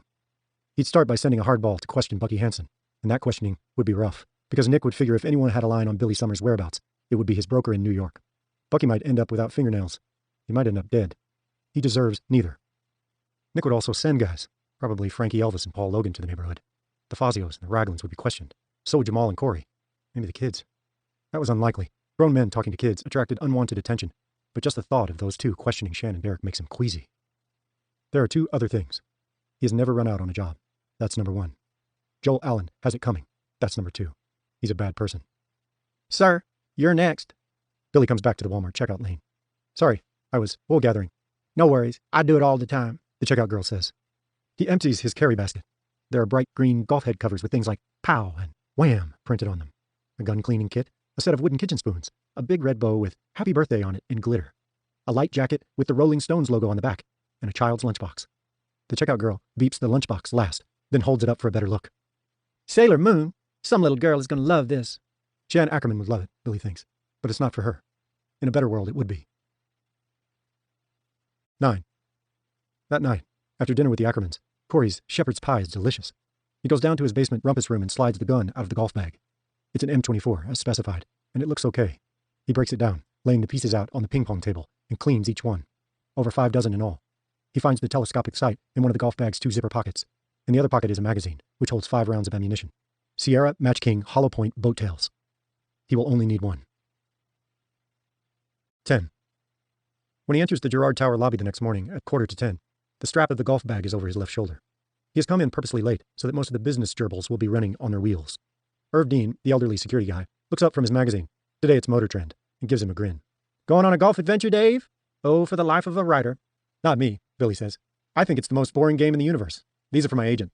He shifts the bag so Irv can see the big bow on the side, with its glittery letters. It's over the side pocket that now holds a loaded magazine, instead of a couple of dozen tees. Well, that's pretty damn nice of you. Expensive present. He's done a lot for me. Uh-huh, I hear that. Only Mr. Russo doesn't exactly look cut out for the golf course. Irv holds his hands out in front of him, indicating Giorgio's enormous front porch. Billy is ready for this. Yeah, he'd probably drop dead of a heart attack by the 3rd hole if he was walking. But he's got a custom golf cart. He told me he learned the game in college, when he was a lot slimmer. And you know what? The one time he talked me into going out on the course with him, he put a drive on that ball you wouldn't believe. Irv gets up, and for a cold moment, Billy thinks the old guy's cop reflexes have fired one last time and he means to inspect the clubs, which would save Joel Allen's life and maybe end Billy's. Instead, he turns sideways and claps both hands to his own not inconsiderable hindquarters. This is where the power comes from. Irv smacks himself again for emphasis. Right here. You ask any NFL lineman or home run hitter. Ask Jose Altuve, 5'6", but he's got an ass like a brick. That must be it. George sure does have one hell of a boot. Billy straightens one of the green club covers. Irv, you have a good day. You do the same. Hey, when's his birthday? I'll get him a card or something. Next week, but he may not be here. He's out on the West Coast. Palm trees and pretty girls by the swimming pool, Irv says, sitting down. Nice. You staying late tonight? Don't know. I have to see how it goes. Oh, for the life of a writer, Irv says again, and opens his magazine. 11. In his office, Billy pulls off one of the green club covers. It's the one that says, Slam. Sticking out of the Remington's barrel is a curtain rod he hacksawed to the right length. Taped to the end of the rod is the bowl of a wooden serving spoon. With the green club cover snuggled down over it, it looks enough like the head of a golf club to be one. He takes out the stock, barrel, and bolt of the 700, then pushes the 2 of the clubs aside so he can remove the lunchbox, which is wrapped in a sweater to muffle any clinks and clunks. Inside are the smaller components, bolt plug, firing pin, ejector pin, floor plate latch, all the rest. He puts the disassembled gun, plus the 5-shot magazine, the loop-holed scope, and a glass cutter in the overhead cabinet between the office and the little kitchenette. He locks it and puts the key in his pocket. He doesn't even try to write. Writing is done until this shit show has been put to bed. He pushes aside the MacBook on which he is writing his story and opens his own. He types in the password, just a jumble of numbers and letters he's memorized. There's no giveaway sticky note hidden somewhere with a password written on it, and opens a file titled The Gay Blade. Said Gay Blade being Colin White of Business Solutions, of course. Listed are 10 flamboyant outfits Billy has observed Colin wearing to work. There's no way of predicting which one Colin will be wearing on the day Joel Allen is delivered to the courthouse, and Billy has decided it doesn't matter. Not just because people believe their eyes, even when their eyes are telling lies, but because it has to be the parachute pants. Sometimes Colin tops them with a wide-shouldered, flower power shirt. Sometimes with a tee that says, Queers for Trump. Sometimes with one of his many band shirts. It doesn't matter, because the Colin people see will be wearing a jacket on top, with the Rolling Stones Lips logo on the back. He's never seen Colin in a jacket of any kind, not during the hot summer just past, but such a garment is certainly in his wheelhouse. And if the day of shooting is hot, as fall weather tends to be here, the jacket will still be all right. It's a fashion statement. When Nick's men in the fake DPW truck see Billy running past without stopping to get in, they won't think, Billy Summers is taking off. They'll get a glimpse of the parachute pants and the shoulder-length black hair and think, there goes that fag in one of his flashy outfits, running for the hills. He hopes. Still using his own laptop, Billy goes shopping on Amazon, specifying next day delivery. Chapter 9. 1. A week passes. He keeps expecting to hear from Giorgio, but there's nothing. On Friday evening, he invites his neighbors over for a backyard barbecue, and for a while afterward, he, Jamal, and Paul Raglan play three-way pass in Billy's backyard while the kids play tag, ducking under Paul and Jamal's throws, which are sizzling. Even though the glove Jamal found for Billy is a well-padded catcher's mitt, his hand is still stinging as he does up the few dishes. That's when his phone rings. He goes to the David Lockridge one first, but it's not that one. Then to the Billy Summers phone, but it's not that one either, which leaves the only one he didn't expect to ring at all. It has to be Bucky in New York, because he's the only one who has the Dalton Smith number. But as he picks it up off the Welsh dresser in the living room, he realizes that's not true. It was on the form he filled out for Merton Richter, the real estate agent, and he also gave it to Beverly Jensen, his upstairs neighbor. Hello? Hi, neighbor. It's not Beverly. It's her husband. How's Alabama? For a moment, Billy has no idea what Jensen is talking about. He's frozen. Dalton, did I lose you? It clicks into place. He's supposed to be in Huntsville installing a computer system for equity insurance. No, I'm here. How is it? Hot. That's how it is. Weather okay otherwise? Billy has no clue how the weather is in Huntsville. Probably pretty much like it is here, but who knows? If he'd had the slightest fucking idea Don Jensen might call, he'd have checked. Nothing special, he says. What can I do for you?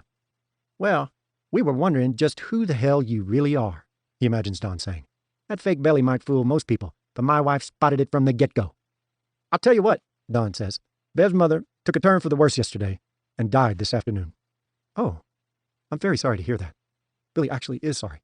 Maybe not very, but at least sort of. Beverly is no Corey Ackerman, but she's okay. Yeah, Bev's pretty broken up about it. She's in the bedroom, packing and balling and packing. We're flying to St. Louis tomorrow, then gotta rent a car at the airport and drive to this little shit-splat town called Diggins. It's not just the burying. There's a bunch of affairs that need winding up. You're gonna be there a while, Don sighs. I hate the expense, but some lawyer of hers gonna read the will on Tuesday, and I think there might be some money in it for us. That's how he sounds, but you know lawyers. Cagey, Billy says. That's right, cagey. Still, Annette was what you call a saving soul, and Bev's her only kid. Ah. Well, we're apt to be there a while is why I'm calling. Bev wanted to know if it'd be okay for me to put a key to our place under your door.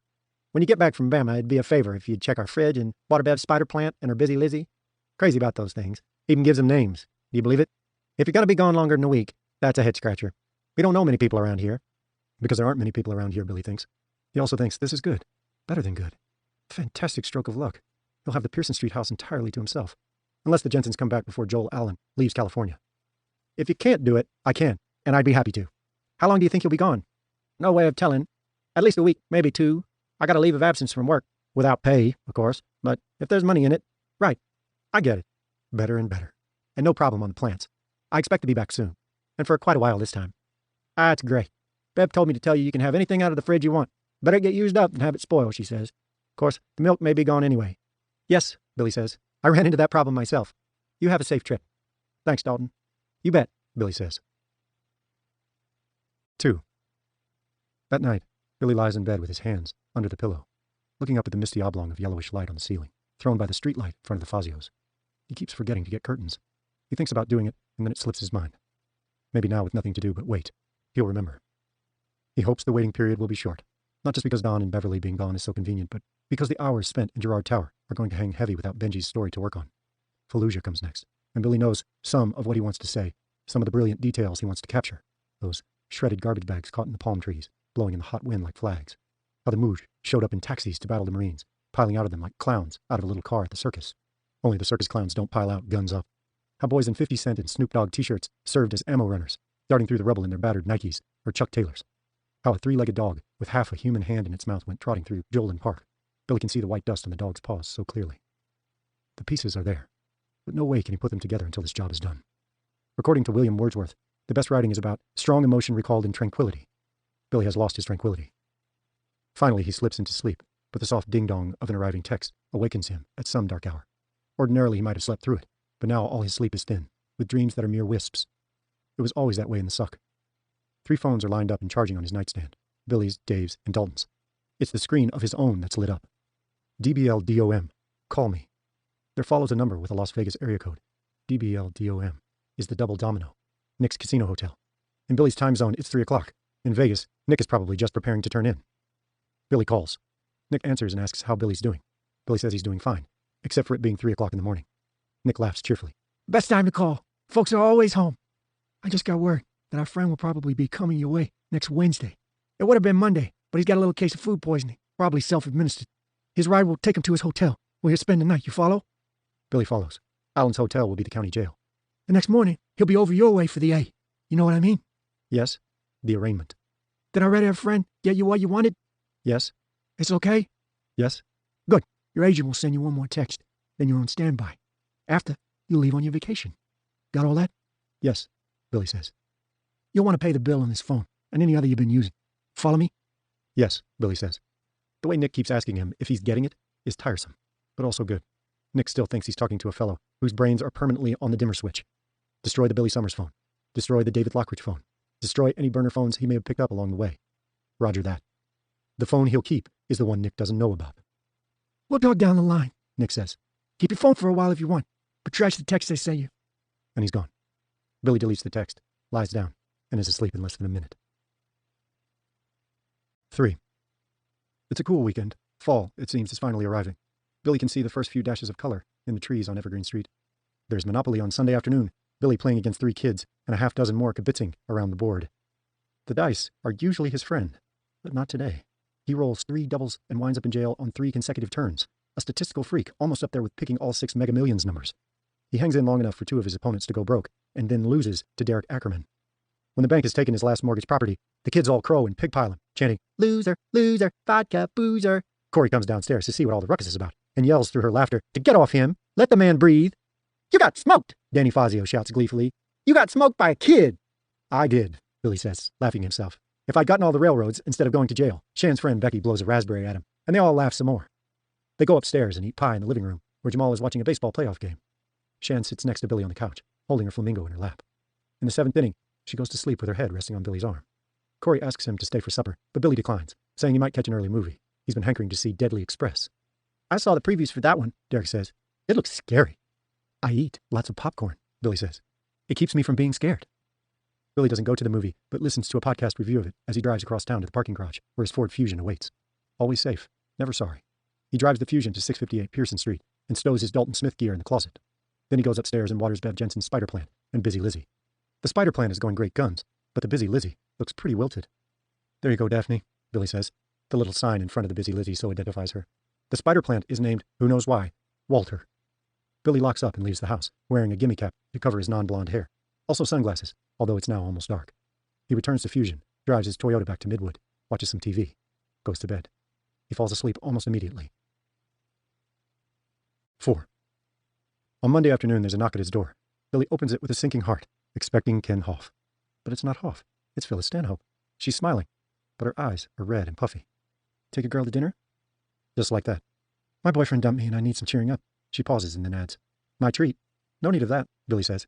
He has an idea where this might lead, and it's maybe not such a good idea, but he doesn't care. Happy to pick up the tab, and if you really don't like that, we can go Dutch again. But they don't go Dutch. Billy pays. He thinks she may have decided to celebrate the end of her affair by sleeping with him, and the 3 screwdrivers she downs, 2 before dinner and 1 during, only cement the idea. Billy offers her the wine list, but she waves it away. "Never mix, never worry," she says. "That's from Who's Afraid of Virginia Woolf?" Billy finishes, and she laughs. She doesn't eat much of her dinner, says it was kind of a nasty breakup scene. Part 1 in person, and part 2 on the phone, and that she's not that hungry. What she really wants are those drinks. They may not be going Dutch, but she needs some Dutch courage for what comes next, which now seems not just possible, but inevitable. And he wants it. It's been a long time since he's been with a woman. As Billy pays the check with one of his David Lockridge credit cards, he thinks of the kids piling on him and chanting, "Loser, loser, vodka boozer." And here, only a day later, is that very vodka boozer, a loser in love. "Let's go to your place. I don't want to go to mine," and look at his aftershave on the bathroom shelf. Well, Billy thinks, you can look at the aftershave on mine. You can even use my toothbrush. When they get to the yellow house on Evergreen Street, she takes an appraising look around, compliments him on the Dr. Zhivago poster he bought in a downtown junk shop, and asks him if he has anything to drink. Billy has a 6 in the fridge. He asks her if she wants a glass, and Phil says she'll drink it right out of the can. He brings 2 into the living room. "I thought you were off alcohol for the duration." He shrugs. "Promises were made to be broken. Besides, I'm off the clock." They have barely opened them when she says, "It's hot in here," and starts unbuttoning her blouse. The beers will be open on the coffee table in the morning, flat and barely tasted. The sex is good, at least for Billy. He thinks for her too, but with women it's hard to tell. Sometimes they just like you to stop trying so hard and get off so they can go to sleep. But if she's faking, it's a good fake. There comes a point, just before he can hold back no longer, when she makes a sound against his shoulder and digs in with her nails, almost hard enough to bring blood. When he rolls over to his side of the bed, she gives him a pat on the shoulder as if to say, "Good boy." "Please don't tell me that was a mercy fuck." "It wasn't, believe me," he says. "I won't ask you if it was a revenge fuck." She laughs. "You better not." Then she rolls over on her side, away from him. 5 minutes later, she's snoring. Billy lies awake for a while. Not because she's snoring. They're ladylike snores, almost like purring. But because his mind won't turn off. He thinks her turning up the way she did, and then coming home with him, is like something out of a Zola novel, where every character has to be fully used and make one final appearance, like a curtain call. He hopes his own story isn't over, but guesses this part of it almost is. If he finishes his job and collects his pay, some new life, maybe as Dalton Smith, maybe as someone else, will begin.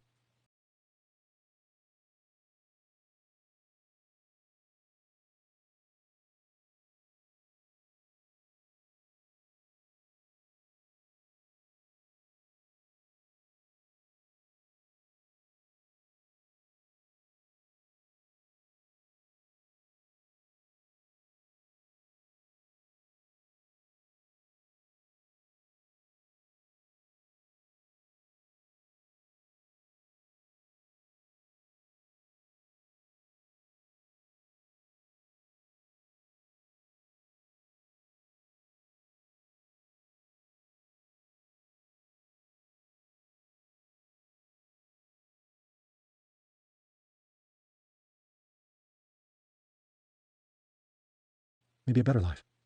He has realized for some time, probably since he started writing Benji's story, that he can no longer live this one without choking. The idea, no, the conceit, that he only kills bad people will stretch just so far. There are good people sleeping in houses on this very street. He's not going to kill any of them, but he supposes he'll kill something inside of them when they find out why he was really here. Is that too poetic? Too romantic? Billy thinks not. A stranger came, and he turned into a neighbor. But here's the punchline. He turned out to be a stranger all along. Around 3 o'clock, Billy awakes to hear Phil puking in the bathroom. The toilet flushes. Water runs. She comes back to bed. She cries a little. Billy pretends to be asleep. The crying stops. The snores recommence. Billy sleeps and dreams of garbage bags fluttering in palm trees. 5. He awakes shortly after 6 to the smell of coffee. Phil is in the kitchen, barefoot and wearing one of his button-up shirts. How did you sleep? Billy asks. Fine. You? Terrific. And that coffee smells really good. I stole some of your aspirin. I guess I had one drink too many last night. She gives him a look that's amusement and embarrassment, half and half. As long as you didn't steal any of my aftershave. That makes her laugh. One night hookups can lead to some grisly mornings after. He suffered through a couple of those. But Billy thinks this one may be okay. And that's good. Phil is a nice woman. When he offers to scramble some eggs, she makes a face and shakes her head. He does get her to eat some unbuttered toast. After, he gives the bedroom and bathroom over to her so she can shower and dress in privacy. When she emerges, she looks fine. Her blouse is a little wrinkled, but otherwise she's good to go. She'll have a tale to tell later on, Billy thinks. My night with a killer.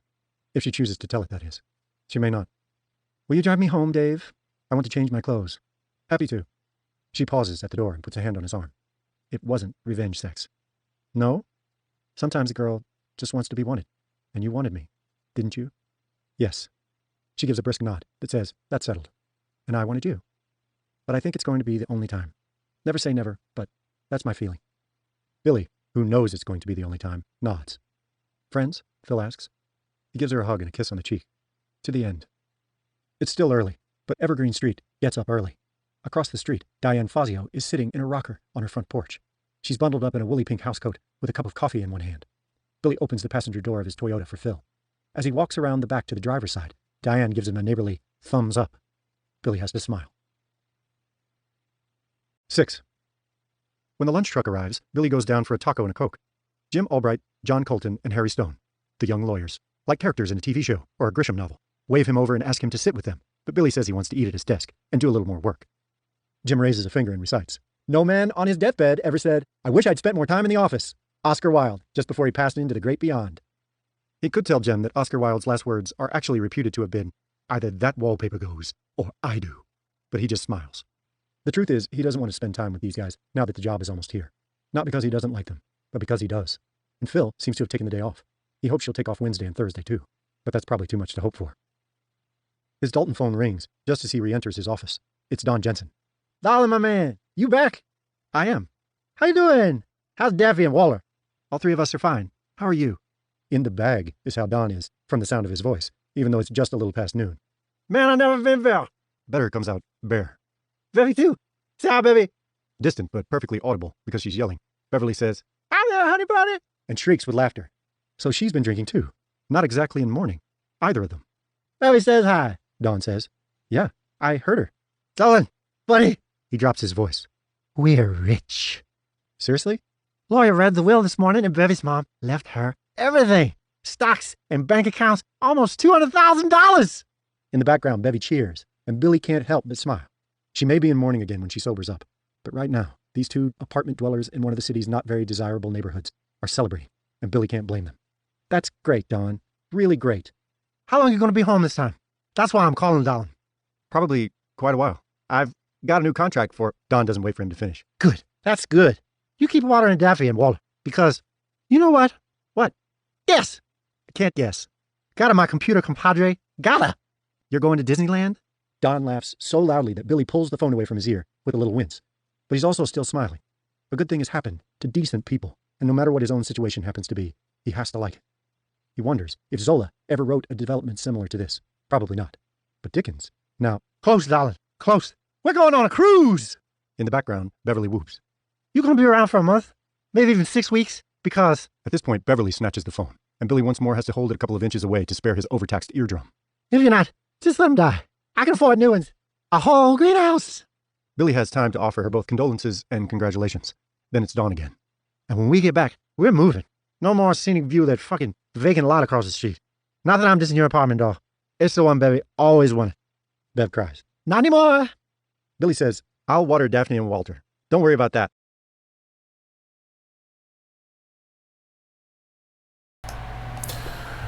All right.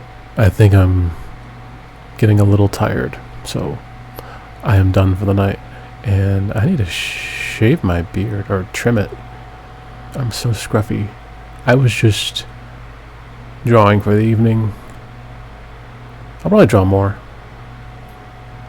Just trying some my Ko-Fi. If you see the Ko-Fi little coffee, you can buy me a coffee anytime you like.